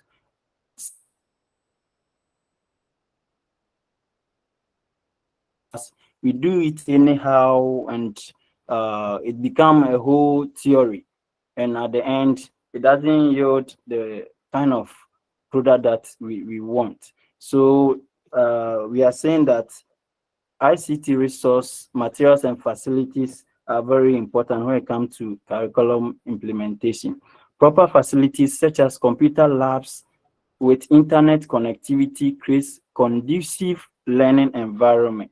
Yes, so proper labs which are well connected to the internet also help to make our implementation very effective. So this is for ICT resource and materials and facilities. They are very important when it comes to curriculum implementation. The last thing that we want to look at is stakeholders or interest groups. Now, there are a number of these groups that are with us in our society. And in most cases, some of them are very well organized. They have proper structures to push their agenda. So we have some of these groups like SMC. SMC is a very well organized group which starts from the the district level right to the regional. They have well organized groups. So if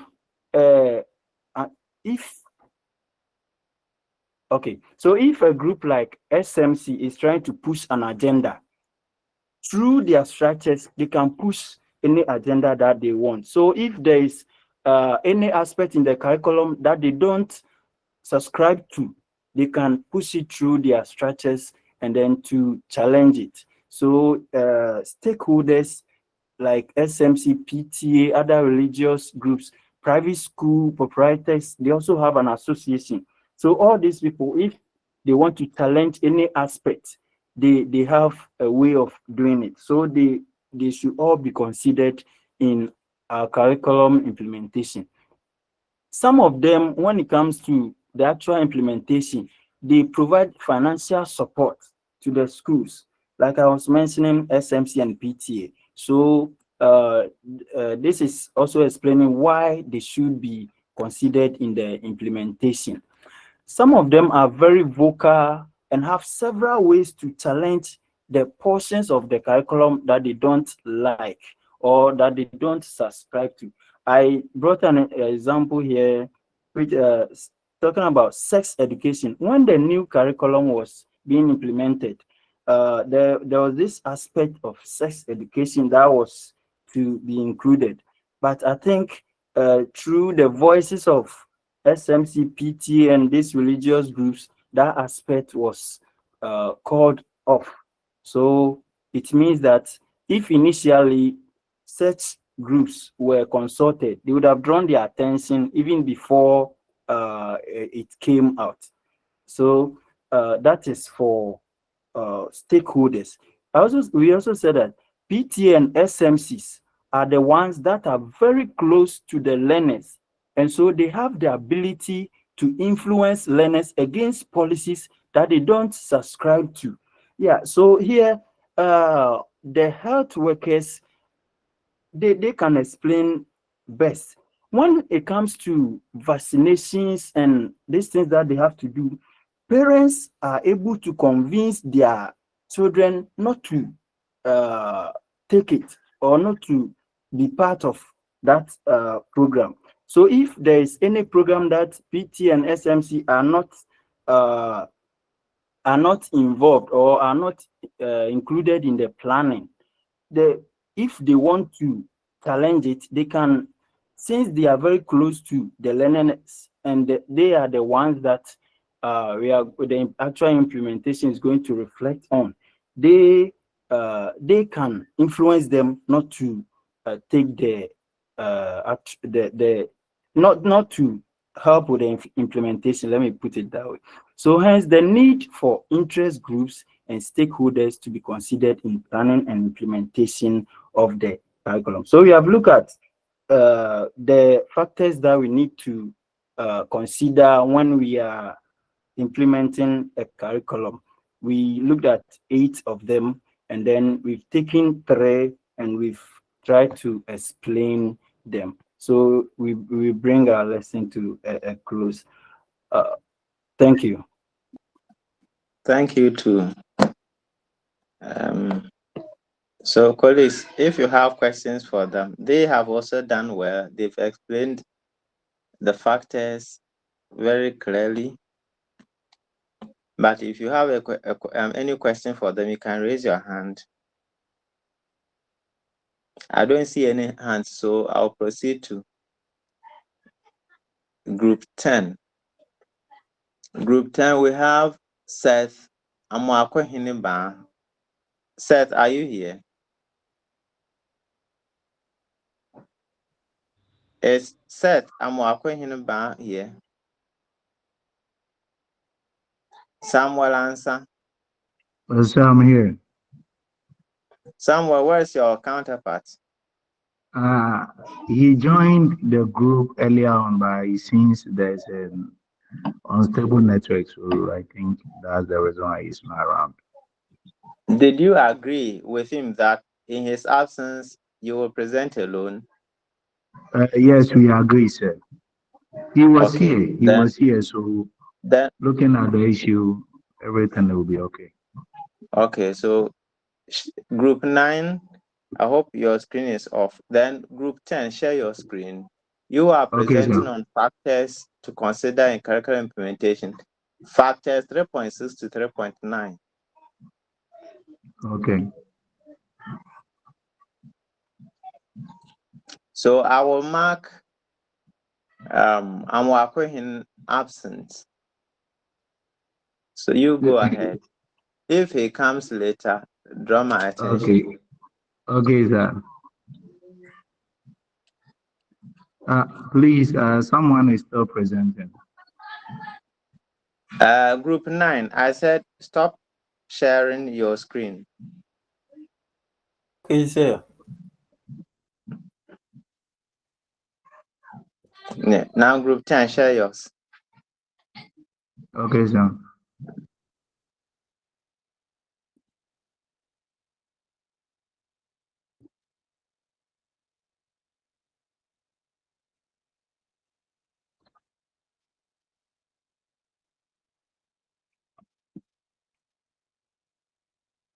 Different moments are.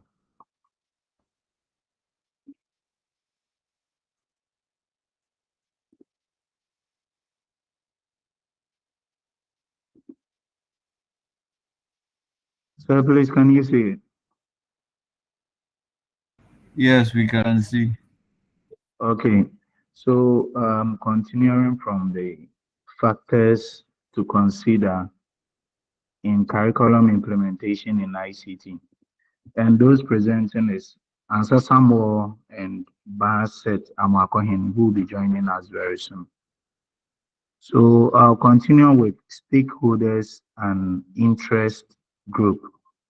And over here, he says that these are the people who are involved in or affected by ICT education. A number of these groups exist in almost all countries. These include parents and teachers association, school management committees, that is the SMC. Please, yours, you were supposed to start at 3.6. 3.6 to 3.9. So skip the 3.5. Okay. So continuing from 3.6, it is said that one of the factors is known as the school environment. And here it says that one other factor that influences ICT curriculum implementation concerns the particular circumstances of each school. Schools located in rich socioeconomic environments and those that have adequate human and material ICT resources can implement the ICT curriculum in an extent that would be difficult or impossible for schools in poor economic environments. This is Master, because the text, I didn't tell you to copy everything from the book. Look at what you've done. I talked about this earlier. So a So summary just of summarize it. Summarize okay, it. sir. Tell us how the school should be considered. Okay, But don't read the whole thing to us. It will waste time. Okay, sir. So some of these schools in the rich areas, they have enough ICT teachers and computers as well as materials, which make it very easy for them to teach ICT properly in their schools. But in the other hand, when we look at schools in the rural areas, they don't have enough ICT resources, like the computers, electricity, and even trained teachers. And because of that, teaching ICT becomes very difficult in those kind of schools. So when we look at some of the deprived areas in Ghana, over here, we have some of the schools which the teachers use stones as computer mice or even draw computers on the chalkboard, at least for the kids to understand. And in schools like this, who are very deprived, they find it very difficult in order for them to carry out the teaching and learning when it comes to this ICT curriculum. Now, when we forge ahead, we look at that of the culture and ideology.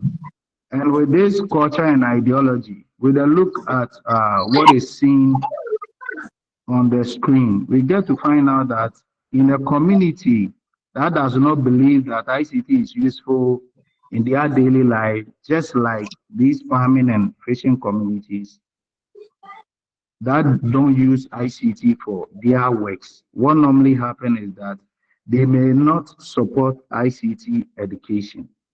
Now, these parents and community leaders in such places might not see the importance of learning ICT in that community. So, what they may do is that they will never encourage their children to study it. And because of this, teachers and schools in those areas will find it hard to successfully teach or implement the ICT curriculum. So students may not take ICT serious, looking at where they are coming from and the curriculum won't be effectively implemented.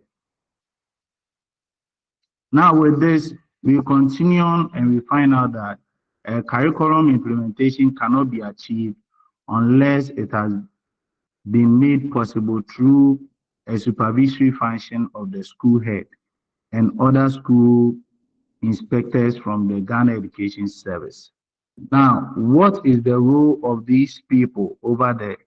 As it says in the first point, it says that to deploy ICT teaching staff, that is to assign or posting teachers who are trained in ICT to teach the subject in the schools. The next point says that allocating time to ICT taught at the school. And that one also broadens our idea that the head teacher makes sure that ICT has its own time on the school timetable, just like any other subject that is being taught at the basic level.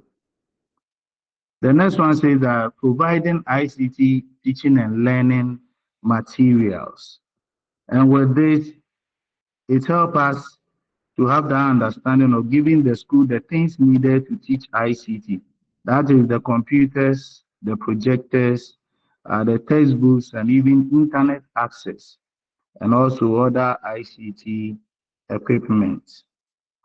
And also creating an atmosphere conducive for effective ICT teaching and learning. Here also makes us to understand that making this class, like making the classroom or the school a good place for teaching and learning.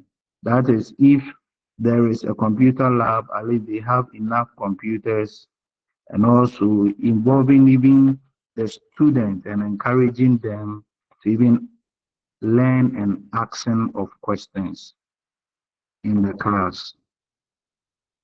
To forge ahead, the last point says that making sure that ICT is actually taught in the schools during the required period.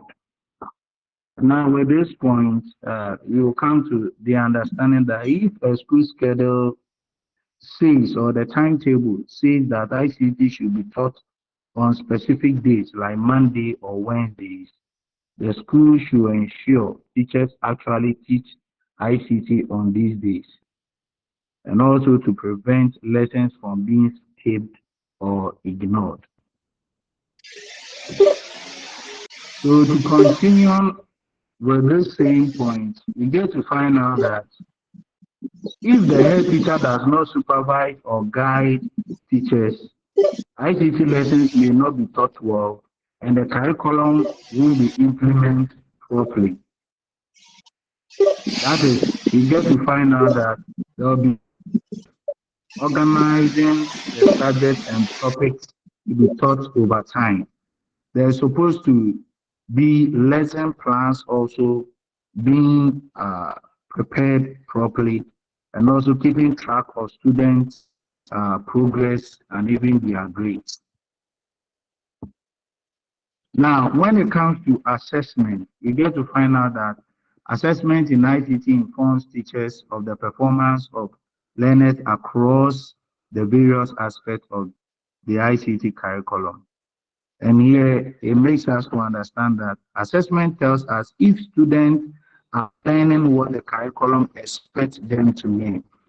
It shows whether these students are gaining the skills and knowledge that ICT curriculum says they should learn, or it is giving the teacher a way to measure their progress and decide if learning goals are being met. And these are the factors that are being considered whenever a curriculum implementation is being done. And that comes to the end of my presentation, sir. All right, thank you. Next group, group 11. I will see. Daniel Akanga, are you here? Yes, please, I'm around. Okay, then Kweku Bright, Kweku Gota. Yeah, please, I'm around. All right, share your screen and let's see. You are presenting on key players in curriculum implementation. points 4.1 to 4.4.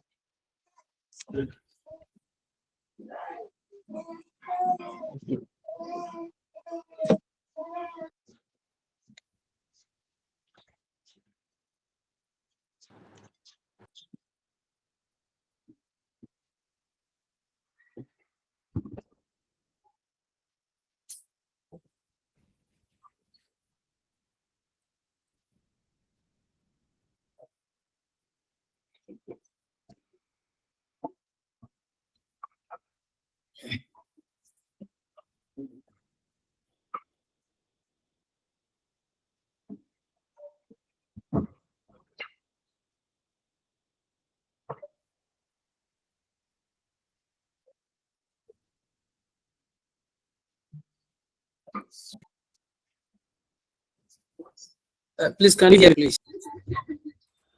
Yes, we can. Yes. Hello. Hello, am I heard? Yes, yes. Yes, we can hear. Okay. We are group 11 and we are presenting on a topic, key players in curriculum implementation.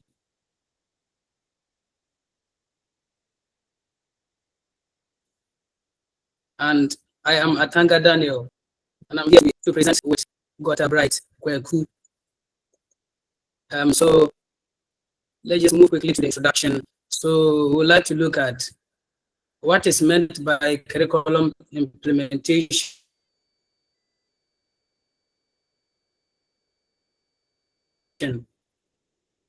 So when we look at curriculum implementation, it refers to the process of putting the plan into action.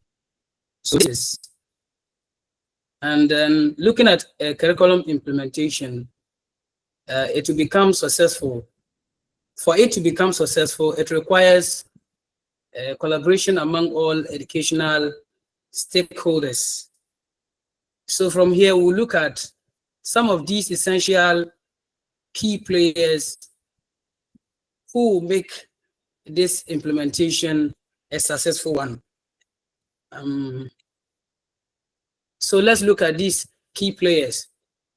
So our group, we are going to look at the teachers as one of the key players, that of students, and then we also look at school administrators. And under this one, we'll be looking at the principals and that of the supervisors.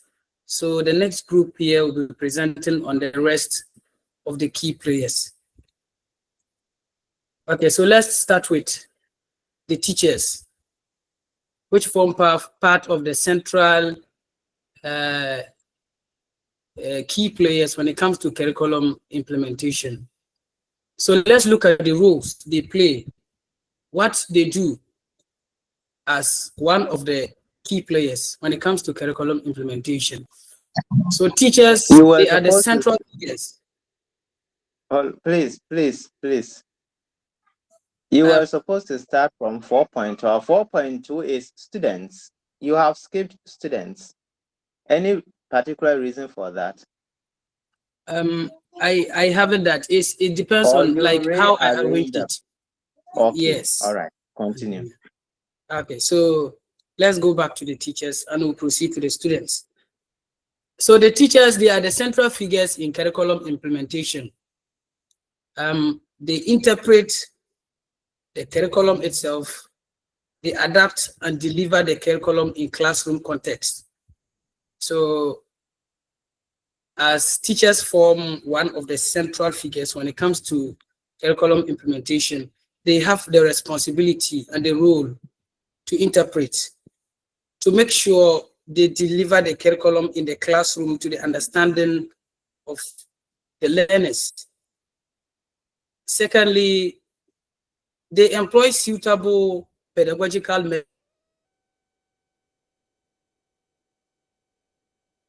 methods to meet learners' needs. Now, they have tasks, and you as a teacher or as a teacher, you have the mandate and the role to adopt any teaching method, a method that will fit and that will make sure that each learner in the classroom benefit or have a successful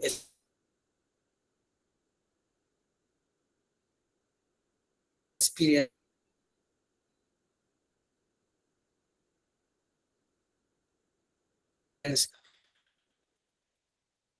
When it comes to curriculum implementation, teachers have to assess students.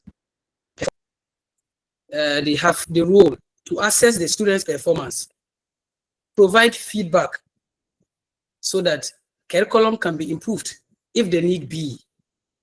And if it is also successful, then from the feedback, that one will be noted. So let's move to the next key player, that is students. Students are active participants and primary beneficiaries of the curriculum. Whenever a curriculum is established, the student becomes the main beneficiary of it. Because whatever that is done in the classroom, it is the student who benefits, like who is the active participant there. So their motivation, their interest, their learning abilities shape implementation outcomes. So in the course of implementing this curriculum, it should base or it should meet the interest of the learners. It should not fall outside their ability levels.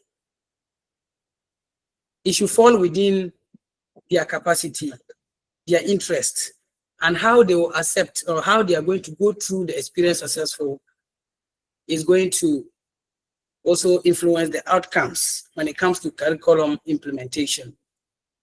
Now, students, they provide feedback that informs teachers' instructional strategies.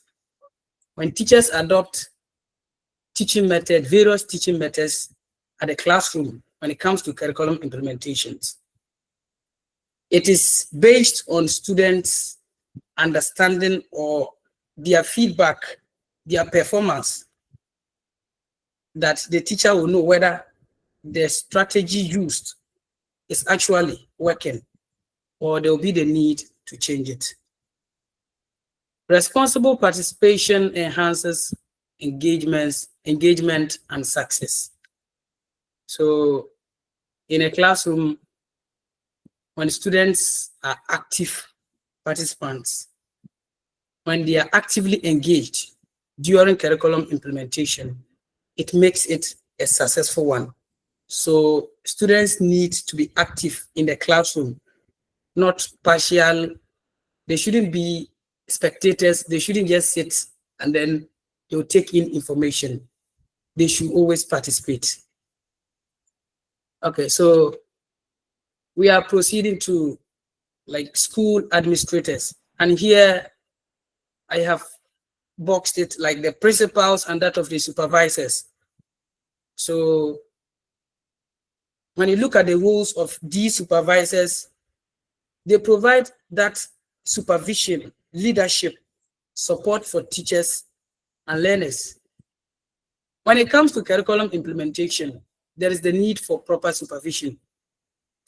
So these supervisors or administrators, they provide effective supervision to aid a successful curriculum implementation.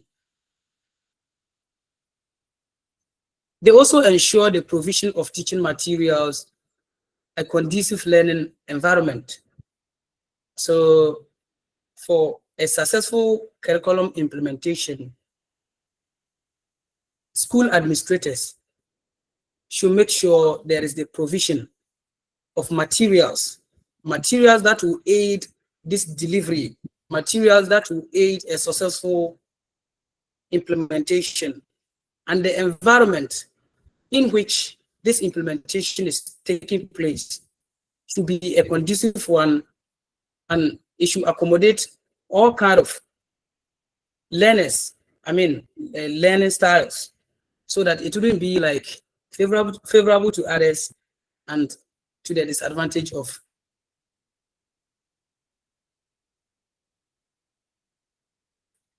others. They also also facilitates collaboration amongst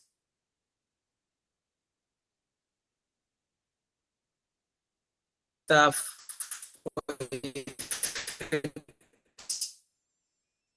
curriculum delivery.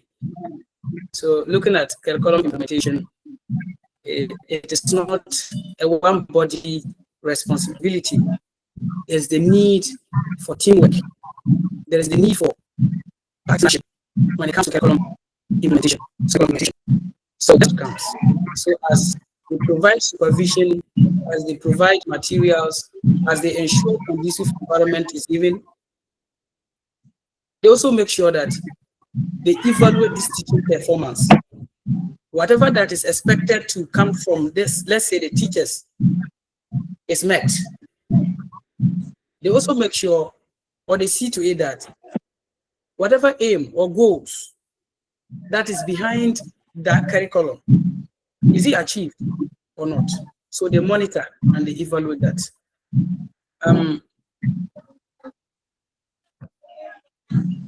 I think this will be the end of our presentation, so that the next group will look at the other key players when it comes to curriculum.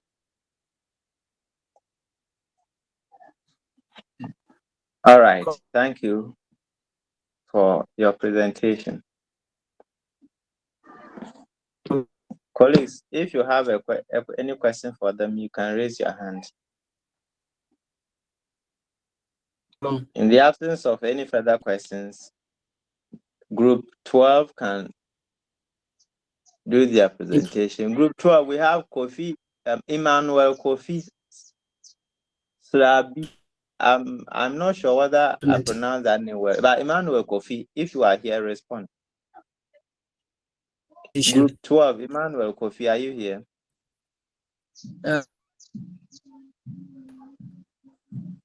Okay. Edusai Yabua Christian. Sir. Edusai Yabua, are you here? Yes, sir.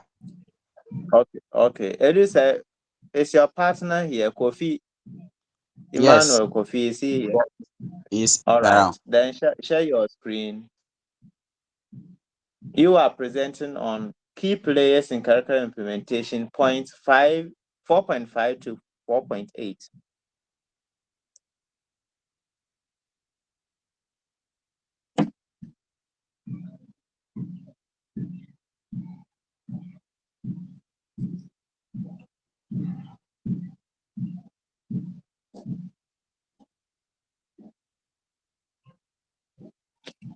Hurry up.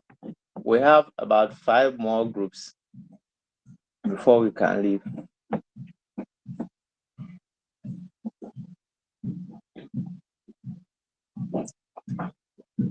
Is someone sharing?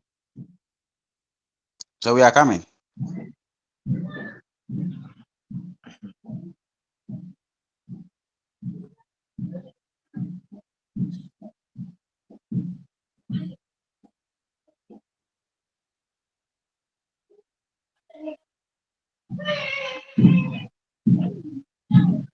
If you are not ready, let's proceed to the next group.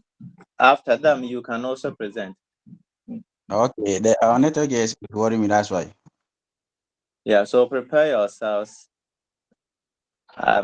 Group 13, Edmond Avole, are you here?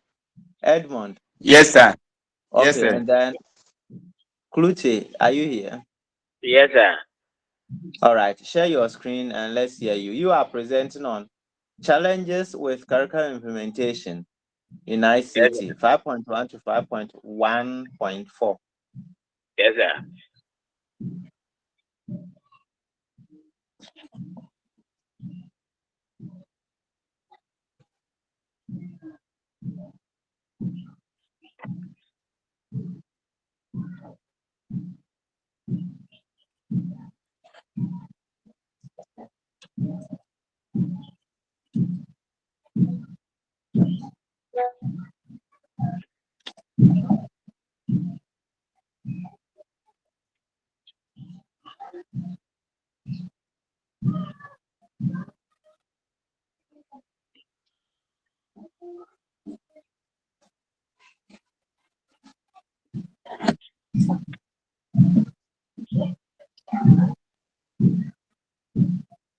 Group 13, you are also keeping long. The remaining groups, please. The remaining groups, get your everything ready. Once I mention you start sharing your screen and then we go. Please. I've Go shared ahead. it. Go ahead. Our group is presenting on the challenges with curriculum implementation in ICT. Before I start presentation, we stated some objectives. And the first objective is enumerate 4 notable challenges facing ICT curriculum implementation in Ghana. Objective number 2 says explain these 4 notable challenges and how they inhibit ICT curriculum implementation. The implementation of ICT in educational institutions has been a significant development in modernizing teaching and learning process. However, despite its potential benefits, ICT curriculum implementation is not without challenge. Some of the challenges are lack of knowledge and planning, lack of vision, poor communication, poor leadership styles, etc. Point 1, lack of knowledge and planning. Principals and teachers have no prior knowledge on ICT curriculum and its implementation plans. This makes it difficult for them to plan on how to mobilize human, financial, and physical resources for its effectiveness. Thelma and her colleagues, Thelma et al. In the year 2024 stressed in their study that successful implementation of curriculum must align with educational objectives, involve continuous teacher training, and include assessment and feedback mechanisms. But there's no such alignment, ICT curriculum implementation becomes a challenge. As we are all aware, for the ICT curriculum implementation can become successful or can become a success, there is a need for principals and teachers to have the requisite knowledge in that curriculum for the curriculum to be successfully implemented. Where there is such knowledge, it becomes a problem. And the success of that curriculum implementation is withheld. So therefore, it is very necessary for principals and teachers who are very necessary, who are needed for the curriculum implementation, to have this requisite knowledge in order to implement the curriculum successfully. I take the point 2, which is lack of vision. Lack of vision leads to unclear goals, and without a clear vision, it is challenging to define specific, measurable, achievable, relevant, and time-bound SMART goals for ICT curriculum implementation in the school. The biggest mistake done by our leaders when implementing the ICT curriculum changes was to plan ahead and implement them before crafting a vision as to how the implementation will go about. That is, without making an implementation plan with expected progresses. A lack of vision can lead to confusion among educators, administrators, and stakeholders. And these stakeholders include the government, Ministry of Education, and Education Service, parents, teachers, etc., about the purpose and potential benefits of ICT. Even in our homes, when we want to start a business or want to start a project, we have a vision for that project. So in ICT curriculum implementation, where there's no vision from especially the policymakers who are supposed to clear-cut goals and clear-cut objectives that this is what they would want to achieve in the implementation process, these implementation cannot be very successful. So where there is lack of vision, the challenge in the curriculum implementation. I take the third point, which is poor communication. At the beginning of the ICT curriculum implementation policy, there was a lack of adequate collaboration between the Ministry of Education and Ghana Education Service, as well as other implementation agencies such as ministries, departments, and agencies. Poor communication can lead to misunderstandings about goals, objectives, and expectations of ICT curriculum implementation. Poor communication can hinder collaboration among educators, administrators, and stakeholders. And the stakeholders are the Ministry of Education, parents, teachers, etc. And this makes it very challenging to implement ICT curriculum in our schools. I take the last point, which is the poor leadership style. Head teachers should always strive to create a favorable educational environment for the teaching and learning of ICT in schools. Improved ICT teaching and learning should be a top priority of the head teachers. Poor leadership can lead to low morale among educators and staff, resulting in decreased motivation and enthusiasm for ICT. Poor leadership can result in inconsistent implementation of ICT initiatives, leading to unequal learning opportunities for students, thereby negatively affecting the effective implementation of ICT curriculum. One of the factors that can inhibit the successful implementation of ICT curriculum in our schools is a poor leadership style, where our head teachers, especially who form integral part in this implementation process, do not strive to create a favorable education environment for teachers.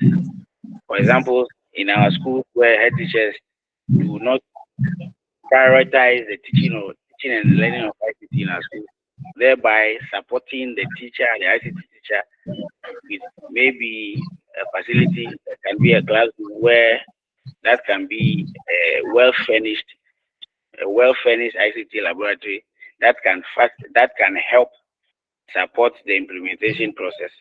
Where the teachers do not have this style, it increases the morale in the ICT facilitators or teachers in the world, thereby going a long way to affect the smooth and successful implementation of ICT curriculum in schools.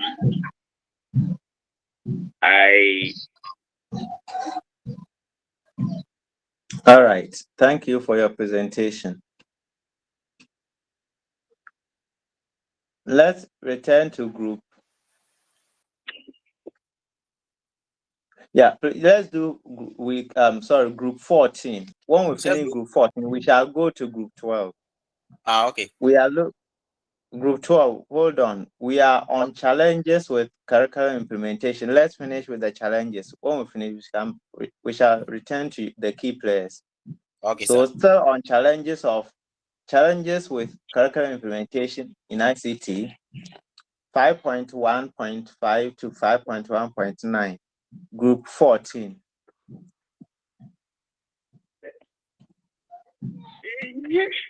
Anthony, are you here? Anthony Oye Asari, are you here?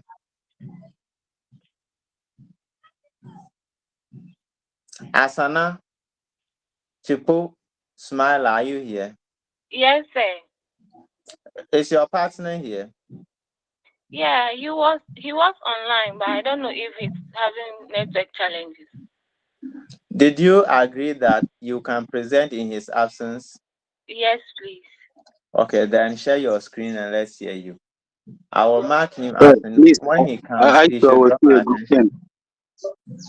10. Please, I thought I was here group 10. I was there, but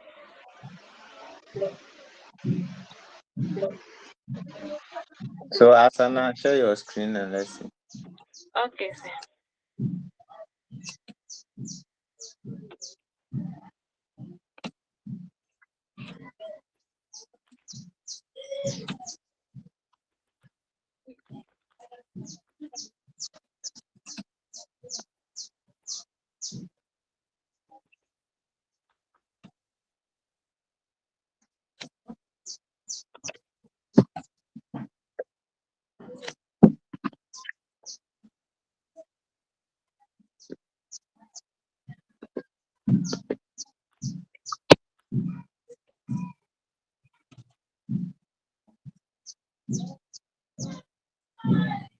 Please, can you see my screen?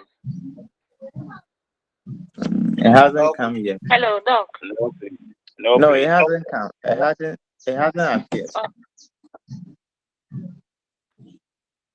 Okay. Please, I'm working on it. All right.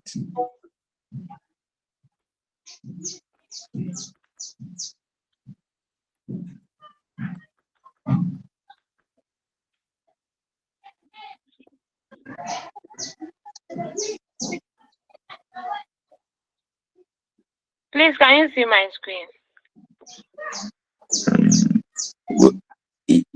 I see your screen, but you haven't displayed the slides. Oh, okay. Okay. Please, we are group 14, and Yes. the group members are Oye Asari Anthony and myself, Chipua Sana Sumaila. And we are presenting on the challenges with curriculum implementation.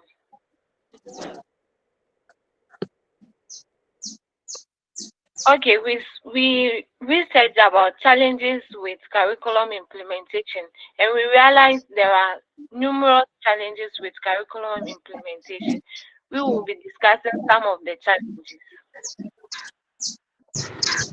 One of the challenges faced by curriculum implementers is frequent curriculum.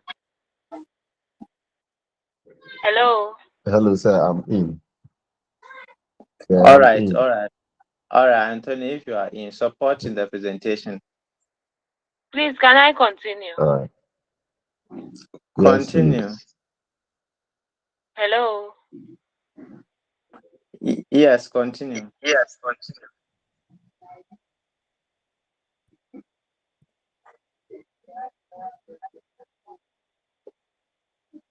Your screen has gone off, so share it again.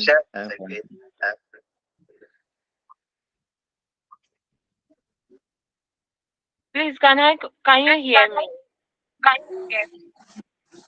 Yeah, we can hear you. Yeah. We can hear you. So one of the challenges are frequent curriculum changes without enough preparation. Sometimes DES updates the ICT syllabus, but schools and teachers are not well informed or trained. Hello. So some teachers struggle to teach. Madam. Madam Sana.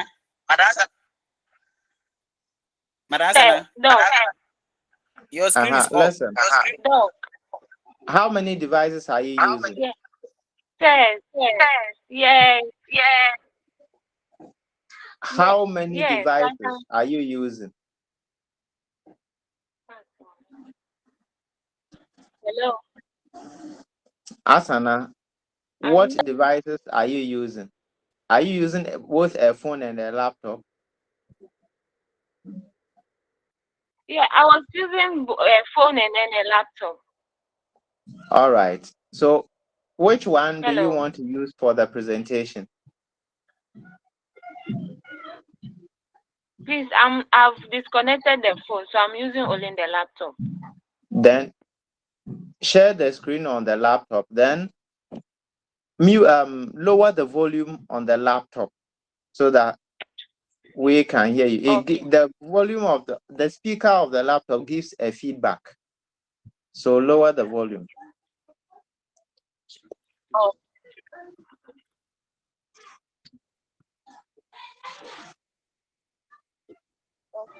Please, can you hear me? Yes. Hello. Yes, we can hear you. Please, can you hear me now?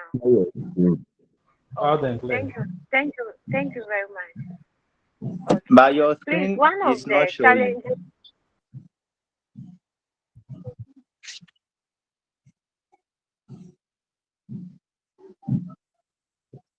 You are not showing the screen. No. Okay, please let me.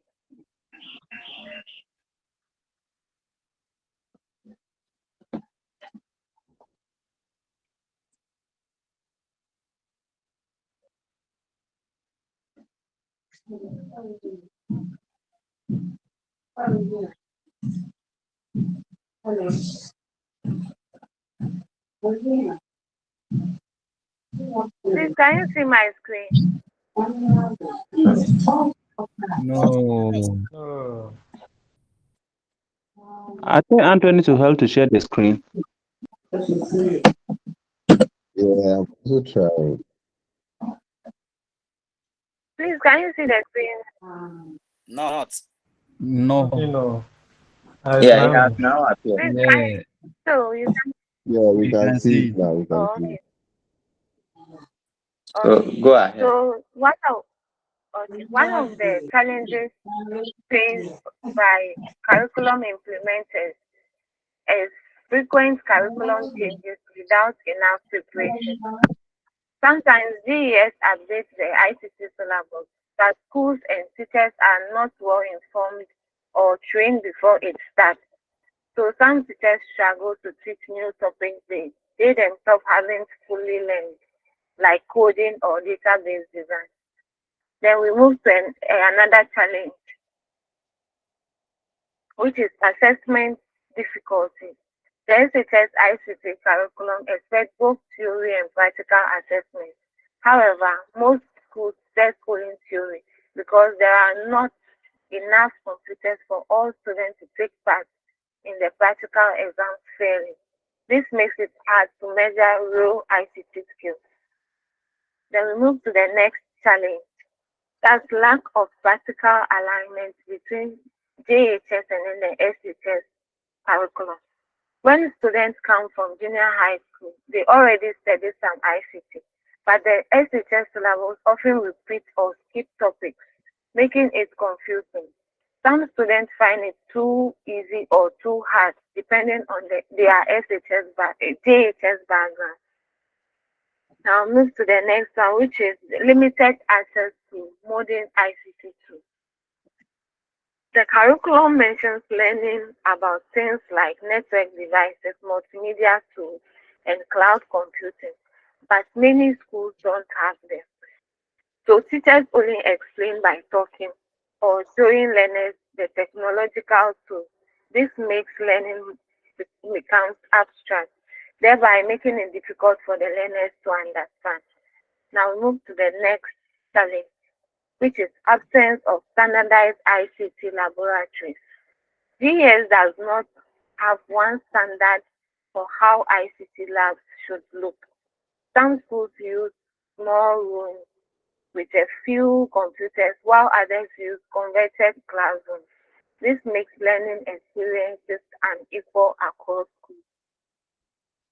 Now let's move to another challenge. Another challenge is the political and then administrative interference. Political and administrative interference can disrupt the implementation of a process. Just like the new curriculum the GES have implemented, we had some backlashes and all those things which came from political interference. So let's move to the next one, which is poor integration of ICT across subjects. Although the curriculum encourages teachers of other subjects to use ICT in teaching, for example, using PowerPoint in English or Excel in math, most teachers don't. They either don't know how to use them or don't have the equipment to do so. So move to another challenge, which is funding and materials. Many institutions struggle with resources such as up-to-date textbooks, technology, and other necessary materials for teaching and learning. The next challenge faced by curriculum implementers are lack of collaboration between schools and then industry.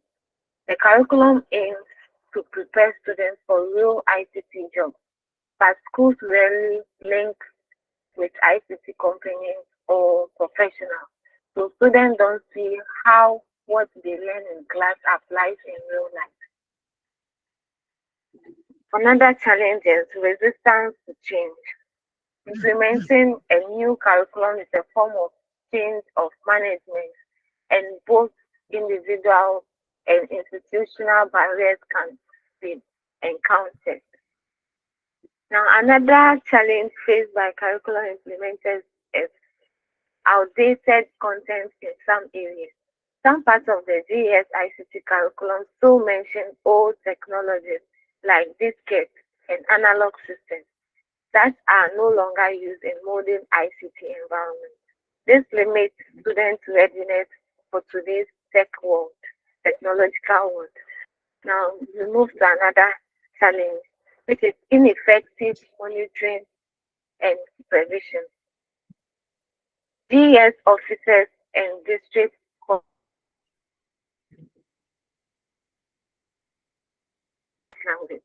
leaving ICT unsupervised.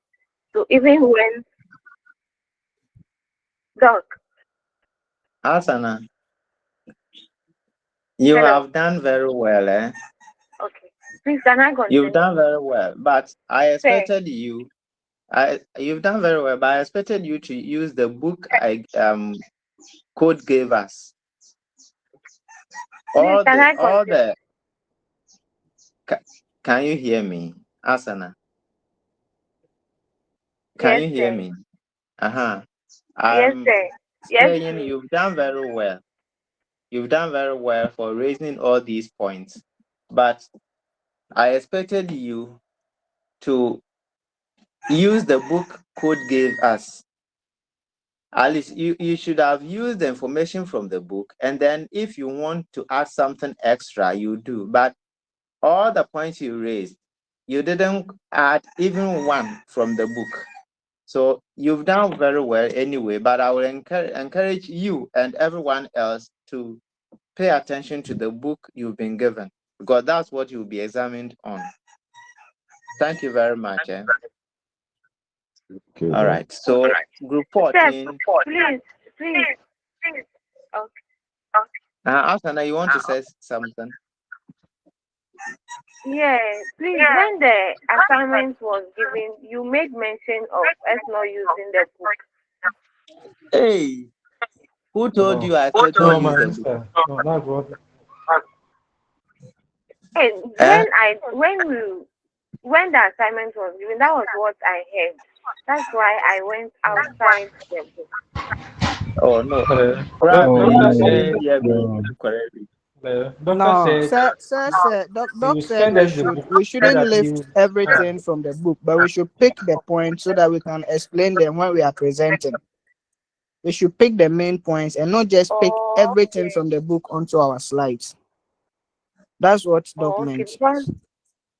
Because I heard him saying we shouldn't just copy and paste what is in the book, but we should do our research and then come out with something different. Okay. Anyway, you've done very well, but read the book also, and the rest of you try to read the book regarding the challenges with curriculum implementation, because that's what you'll be examined on. Then we are so end your presentation. Stop sharing. Then we go to group 12. Group 12, you can share your presentation for us to hear you. You are presenting on key players in curriculum implementation, 4.5 to 4.8. Share which come on like his point, then you use our own So Asana, you can mute yourself and you are done with your presentation.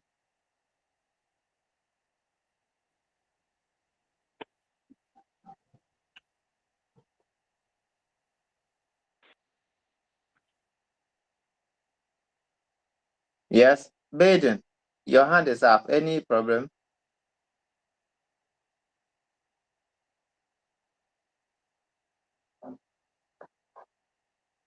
Group 12, let's hear you.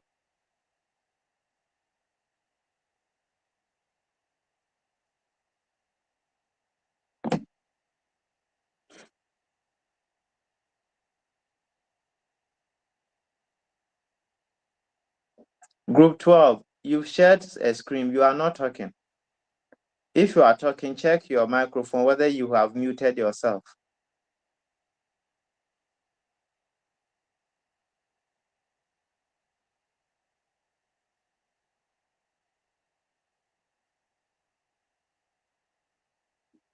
All right, let's skip group 12 and proceed to group 15.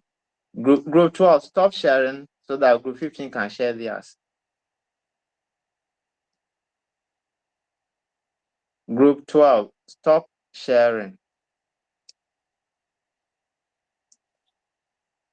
Group 15, please share yours. Anthony Oye Asari, and then Adam Rudo. Adam Abdul Latif. Sir. Share yours and let's go.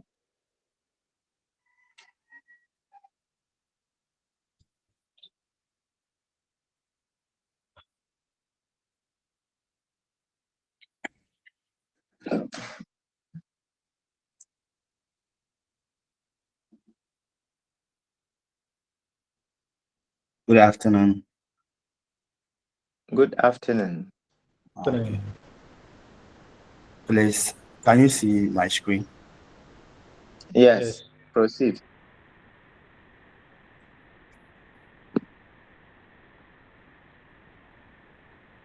Okay. We are group 15 and we are presenting on solutions to challenges in ICT curriculum implementation. As we all know, in every situation we have our problems. So problems we have solutions that can, after they occur, we have solutions that we can use to do our amendments and other things. So we, the group of 15, are going to talk about the solution to the following challenges. The first point is professional development. That was our first point. Professional development. We said I'll provide ongoing training on new technologies and innovative teaching methods to improve content knowledge, and pedagogical skills. Over here, that was a, if we want to throw more light on it, we say that as a teacher, we need to attend various workshop, and also that is not only workshop, in-service trainees to organize in-service training. When they organize, we attend in order to get the current pedagogical skills. Am I clear? I think you are presenting our point, though. No, that is our point. Yeah, ours is 5 point. That's Group our 15. question. Group 15. Yeah, that's our question. Yeah, group. Yes. Group 15, hold on. I gave you 6.1 to 6.1.4. Group 15, that's what I gave you. Is that what you are presenting? That's the challenges. Solutions to the distance. That was it. Listen, I included some numbers. They are the sections, specific sections that you are working on. The solutions are many, so I split it into two.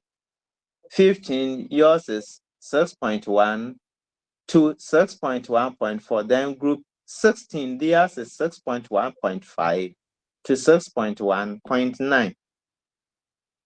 So if you didn't pay attention to the numbers I added, which specify your sections, then take it off. It means you deviated. Let's listen to group 16. All right. So group 16, let's hear you. Is Richard Akutia here? Richard Akutia, and then Purity Morrison. Yes, Doc, we are here. Yes, share your screen and let's hear you. I told you last time that in this program, when instructions are given, you have to pay much attention. You have to be attentive. Pay attention to details. Okay. Presentation time. Learning time. Okay. We are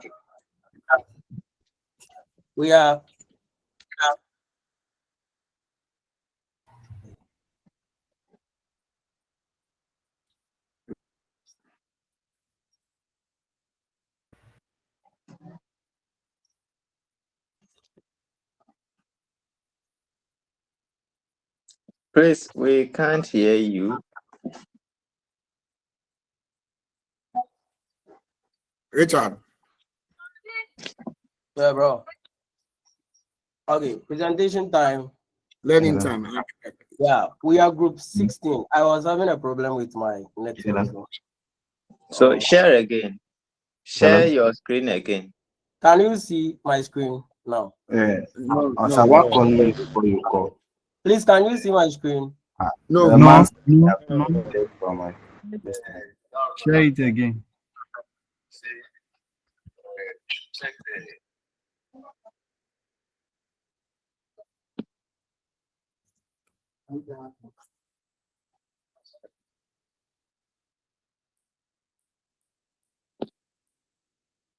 Okay. Please, is it visible on your side? Yes. Yes. Yes. Proceed. Okay, but I'm trying to navigate from here and it's not working through. Slideshow. It is slideshow mode too. Okay. You proceed. It's almost ready, so proceed and let's see. Let's hear what you have. Okay.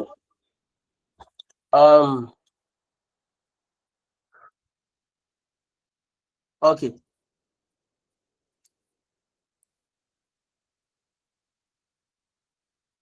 We are group 16 and we are presenting on the final subsessions in unit 5.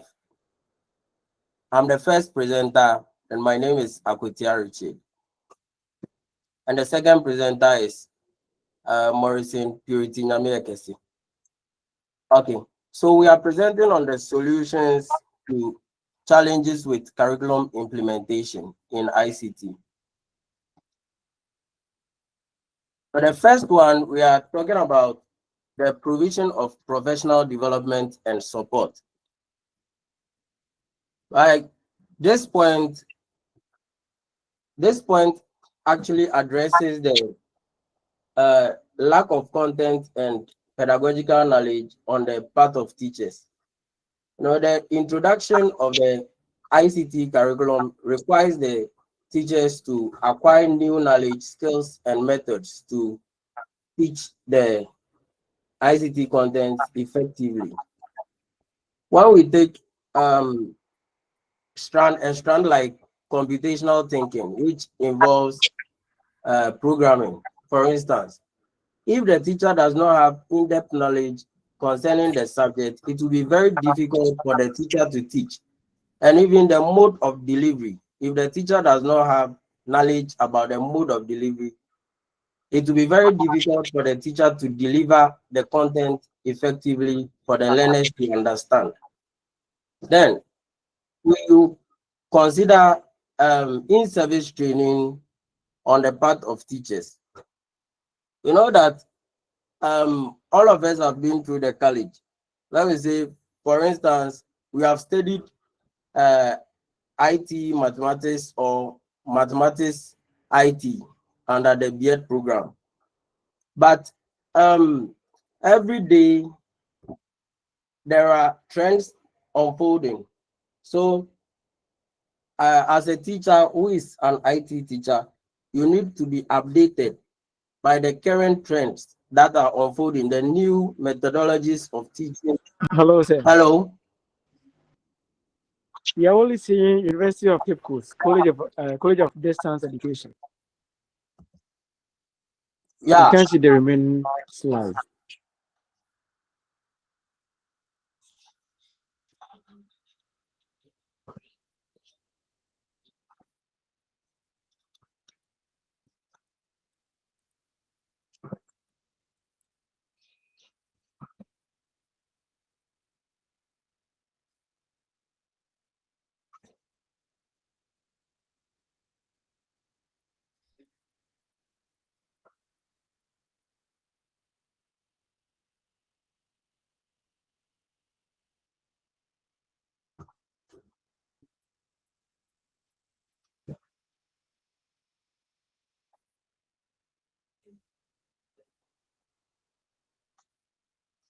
Okay.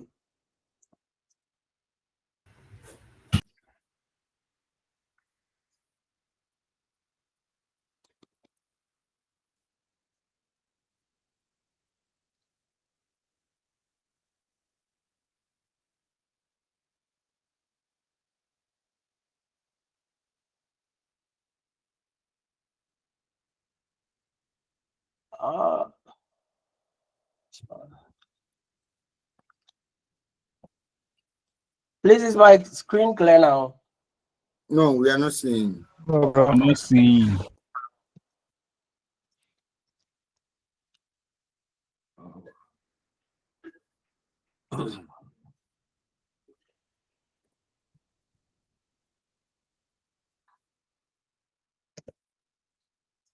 Yeah. Yeah, it's okay. We are seeing Not it. clear. Okay, so I was talking about the in-service training for teachers. So on this note, even though the teacher has acquired certain skills or concept knowledge in the College of Education or the university, that alone will not be enough for the teacher to handle the to deliver the content effectively. So on this note, teachers must meet periodically, as lifelong learning is a characteristic of any effective teacher. The teacher must be updated with new knowledge and skills that can help the teacher deliver content effectively. Then we can talk about the teachers being in a collaborative atmosphere that is involving teachers in the curriculum planning can also help to promote their professional development. So on this note, we can see that the Ministry of Education in 2021 emphasizes the ICT capacity training for teachers, learners, and administrators. As we learned earlier that these people are the key factors in curriculum implementation process. Yeah. So our final point under this that we can use to explore the provision of professional development is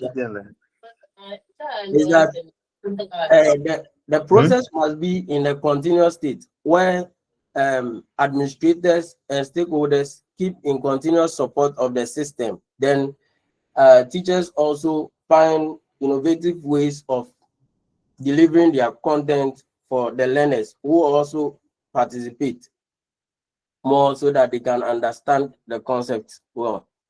Then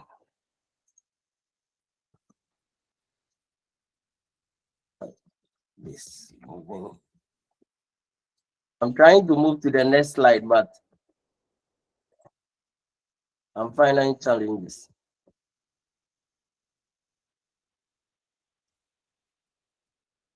Sorry, I also went offline. Now, I've been comparing your points to the book, and it seems you also deviated. You also didn't use the book. So I picked the point directly from the book.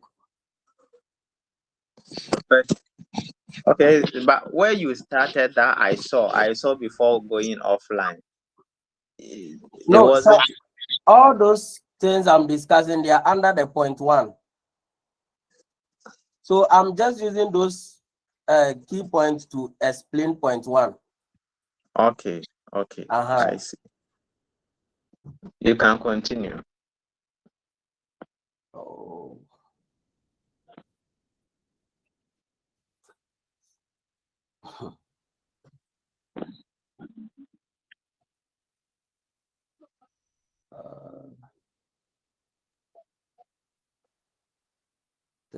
The other team member, can you support in the presentation?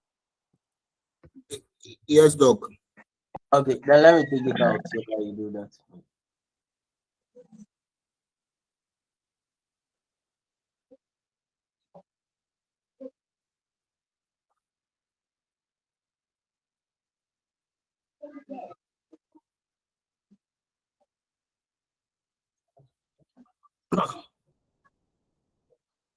Okay, please bring it back to the second point. Hold on.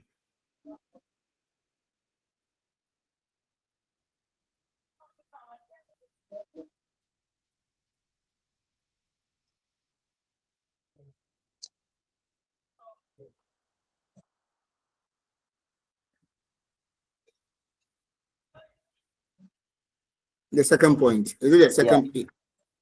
Can you see it now? Only the fourth point is on the screen. Okay. So provision of ICT resources. And at the second point, we can consider, we know that the delivery of ICT content without resources will be very difficult.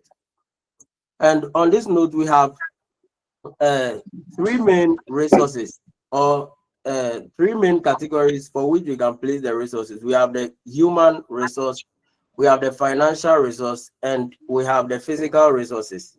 So the human resource embodies the qualified ICT teachers who will be there to handle the or translate the ICT curriculum into meaningful experiences for the learners.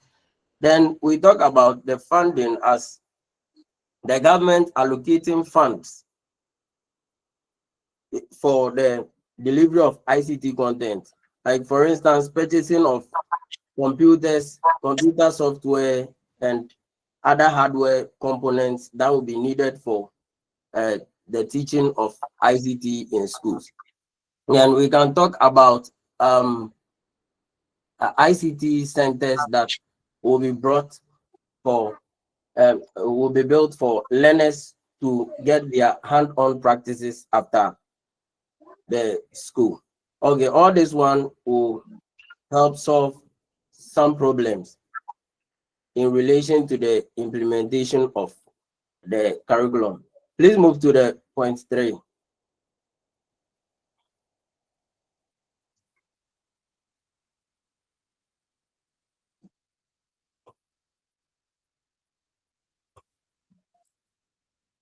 Point 3. Yeah.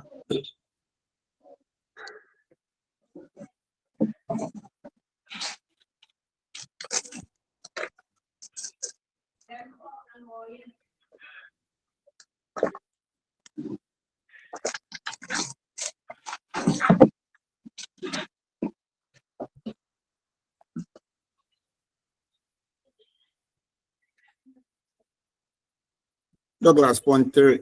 Sorry. Yeah, point 3. Yeah.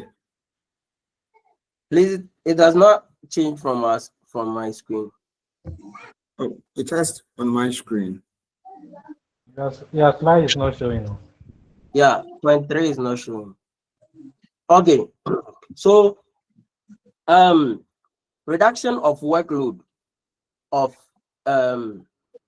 reduction of workload. So we can see that in most private and public basic schools where ICT teachers or qualified ICT teachers are not available, teachers who handle mathematics or science or other subjects are forced to carry to assume the task of teaching ICT, which increases their workload. For instance, when we go to the public schools, we can see that because of this capitation grant, the free feeding and free education, especially, it has increased enrollment. So if a teacher is handling another subject in addition to his or hers, it has increased the workload on that teacher. Meanwhile, maybe the teacher will not be given incentives. Then it makes the work difficult. So the teacher lacks commitment. So if more ICT teachers are brought into the system, you will realize that the workload of the teachers handling their traditional or core subjects will reduce, which will make the teachers more committed to their task. So on that note, we can realize that the Ministry of Education in 2021 prioritized ICT in teacher training college to provide more qualified ICT teachers in the field so that it will reduce the workload of teachers in the field. Okay, so on this note, the other points, 2 other points will be discussed by the next presenter. Okay, thank you very much. Can you see my screen, please? Yes. Yes. Next point is promotion of positive teacher attitudes. Teachers play a significant role in ICT curriculum implementation, and it even suggests that even if technology is available, its impact depends largely on how teacher feels about it. Through this, GES promotes awareness, knowledge, and the use of ICT education by providing training and resources to motivate teachers to have a positive attitude in teaching of ICT. These motivations are One Teacher, One Lab initiative, where schools are being provided with labs and other resources that would aid. When these resources are provided for teachers, it enhances creativity and innovation, and also sustain the engagement level, thereby helping in the ICT curriculum implementation. My next point.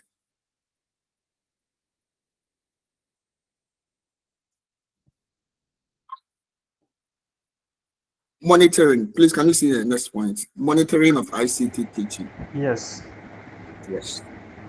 Monitoring involves the professional observation and teaching and learning events, though ensuring improvement of teachers, improvement of teachers' teaching ability with the view of offering additional professional development, not to criticize them or to intimidate them. JES often monitors teachers to assist teachers through advice and feedbacks, through visits in the classroom, create opportunity for mentoring and sharing of ideas. And after this visit, a feedback is being given to the teachers to help improve on their teaching and learning skills, to help them in their instructional strategies. Ministry of Education in 2021 uses the education management information system to continuously evaluate and research on how best teaching of ICT can be improved. Through this monitoring, it builds trust, reflections, and best help curriculum implementation outcomes in the ICT subject. Reflections and summary. Effective ICT curriculum implementation relies on the professional development and support, where teachers are being supported through organizing PLC workshops for them to help them. Two, adequate resources. When teachers are being provided with adequate resources, it enables them teach, deliver their duties, and also sustain the interest of students, and also help in the implementation of curriculum, ICT curriculum. When these resources are provided, example, quality teachers, qualified ICT teachers, it reduces the workload of other subject teachers who have to take on the additional task of teaching ICT because of inadequate ICT teachers, thereby giving teacher a positive attitude because resources are being catered, their resources are being catered for,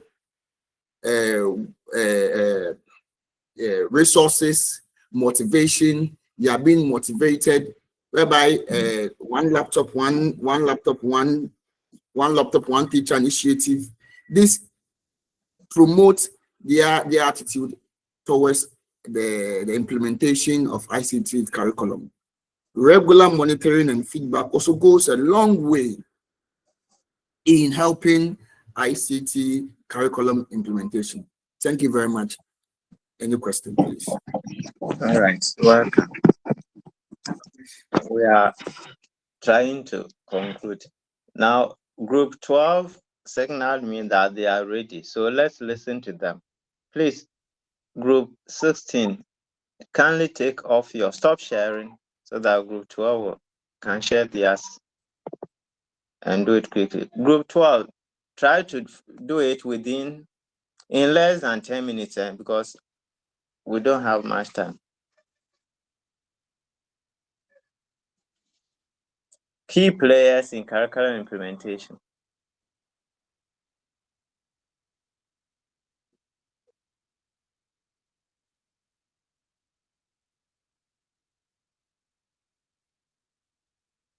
We can't hear you.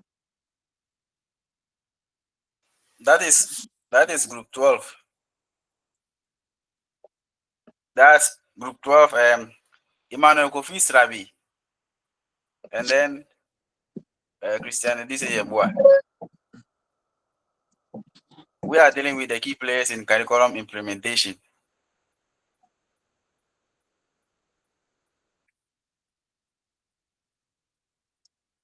So curriculum, take us back.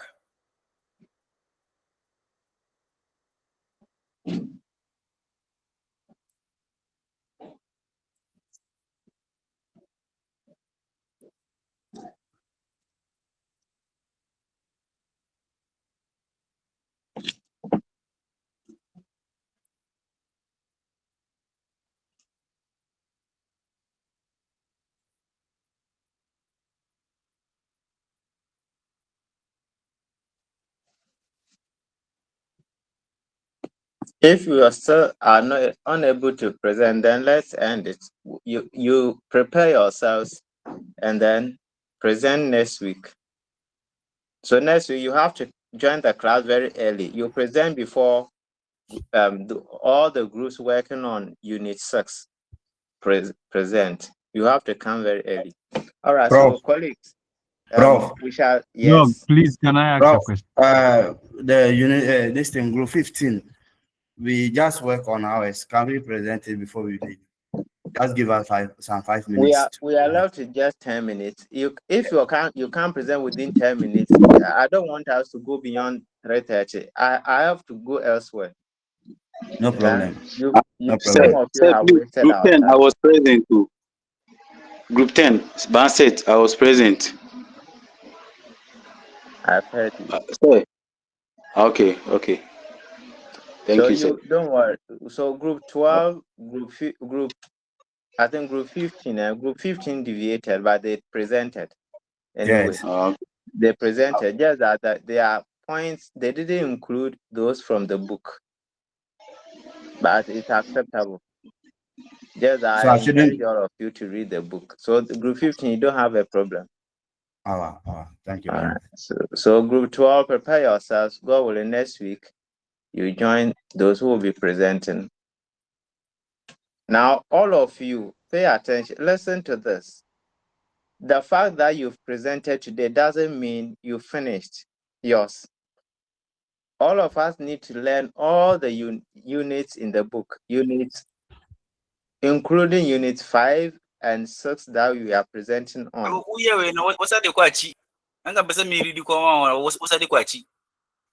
Please mute yourself. I'm talking. All of us need to learn everything in units 1 to 3, then 5 to 6. Your quiz, you are going to do 2 quizzes and then end of some exam. Your first quiz will be based on units 1 and 2. The second quiz, that is the quiz you will do after end of term. I'm not sure, but last year it was based on units 5 and 6. But this year we haven't decided yet. So, but then you need to study all those units 1 to 3, then 5 to 6. Unit 4 was based on JHS computing curriculum. But because you are going to teach in SHS, I encourage you to download the SHS computing curriculum document and then familiarize yourself. That means you will not strictly be examined on unit 4, which is based on JHS computing curriculum, but you need to know what is in SHS curriculum. So download the document and familiarize yourself. For the purpose of exams, master units 1 to 3, and then 5 and 6. All right, so let's meet next week, God willing. Have a good day. Thank you, sir. Thank you. Bye.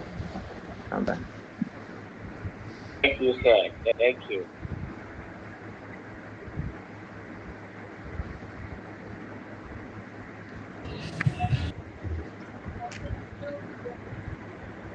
Cognitive, are you around?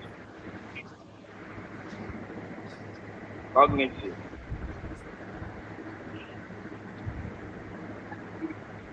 Cognitive, are you around?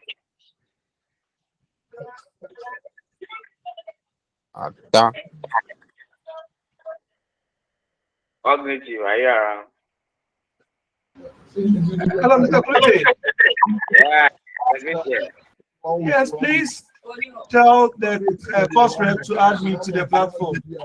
Oh, hasn't he added you? No, I've not been added. Okay, give me a minute then. Let me call him.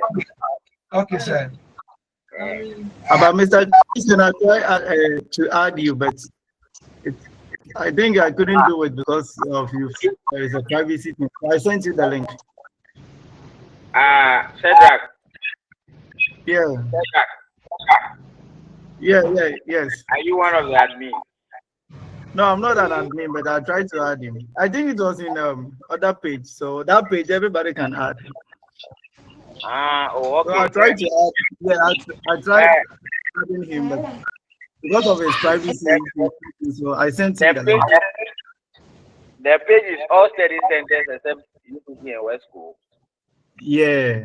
Okay, then add him. Brother So Shadrach. Yes, please. Please, some of us don't even have groups, so we're having issues, so we just joined. I don't know. Yeah. How are you helping us? WhatsApp group. No, like the group you are doing. I'm talking about the presentations you are doing. Okay. Hey.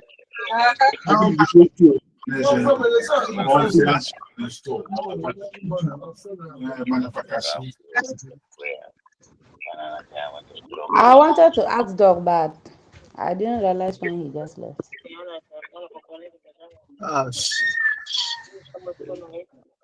Hello. Please, any help on that? I'm not actually getting the question. That is why. You know, people are presenting on groups.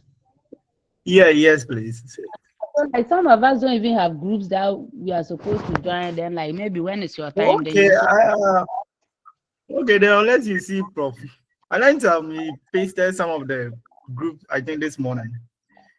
Oh, okay. Madam Augustina. Inform him that you are not. Did you fill the Google form? Did you register? Online. Yes. Yeah, there was a a Google registration link. There was a registration link sent by the doctor for all of us to register. Did you do that? No, I didn't. And that is why you are not in the group. Are you on the WhatsApp page? Are you on the All Study Centers page? I just joined. that WhatsApp. Oh, okay. It means you had issues, right? Yes, please.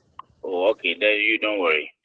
Yeah, the doctor's number the doctor is also part of the group. Okay. Private chat him. Okay.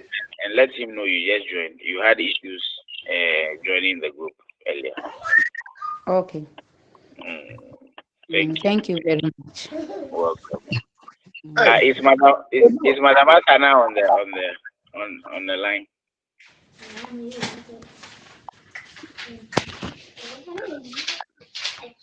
Madam Asana, are you there? Or you have left?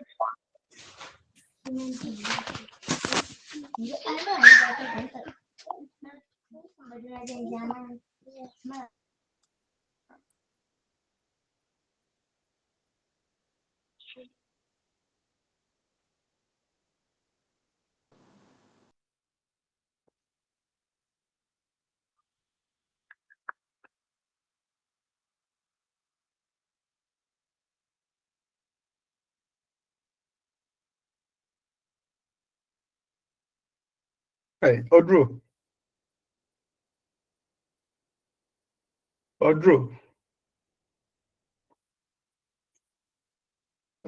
Shit. Odro. Emmanuel.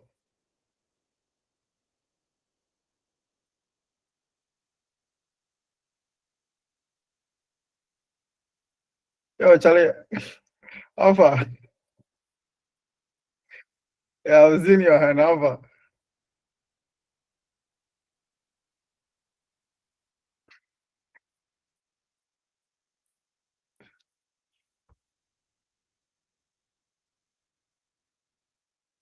Yo, Shadow.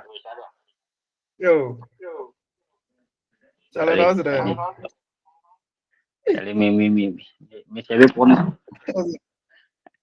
What's it? Me, shall we Even phone something? oh, that's a bit possible. The agent, I'm used to that. Be possible, I'm used to that. Oh, na mimi nisa kan. Na pena me hu ya. Na pena me hu. Me tete kwanche. Ben, atete ngo ben. Eh, chale.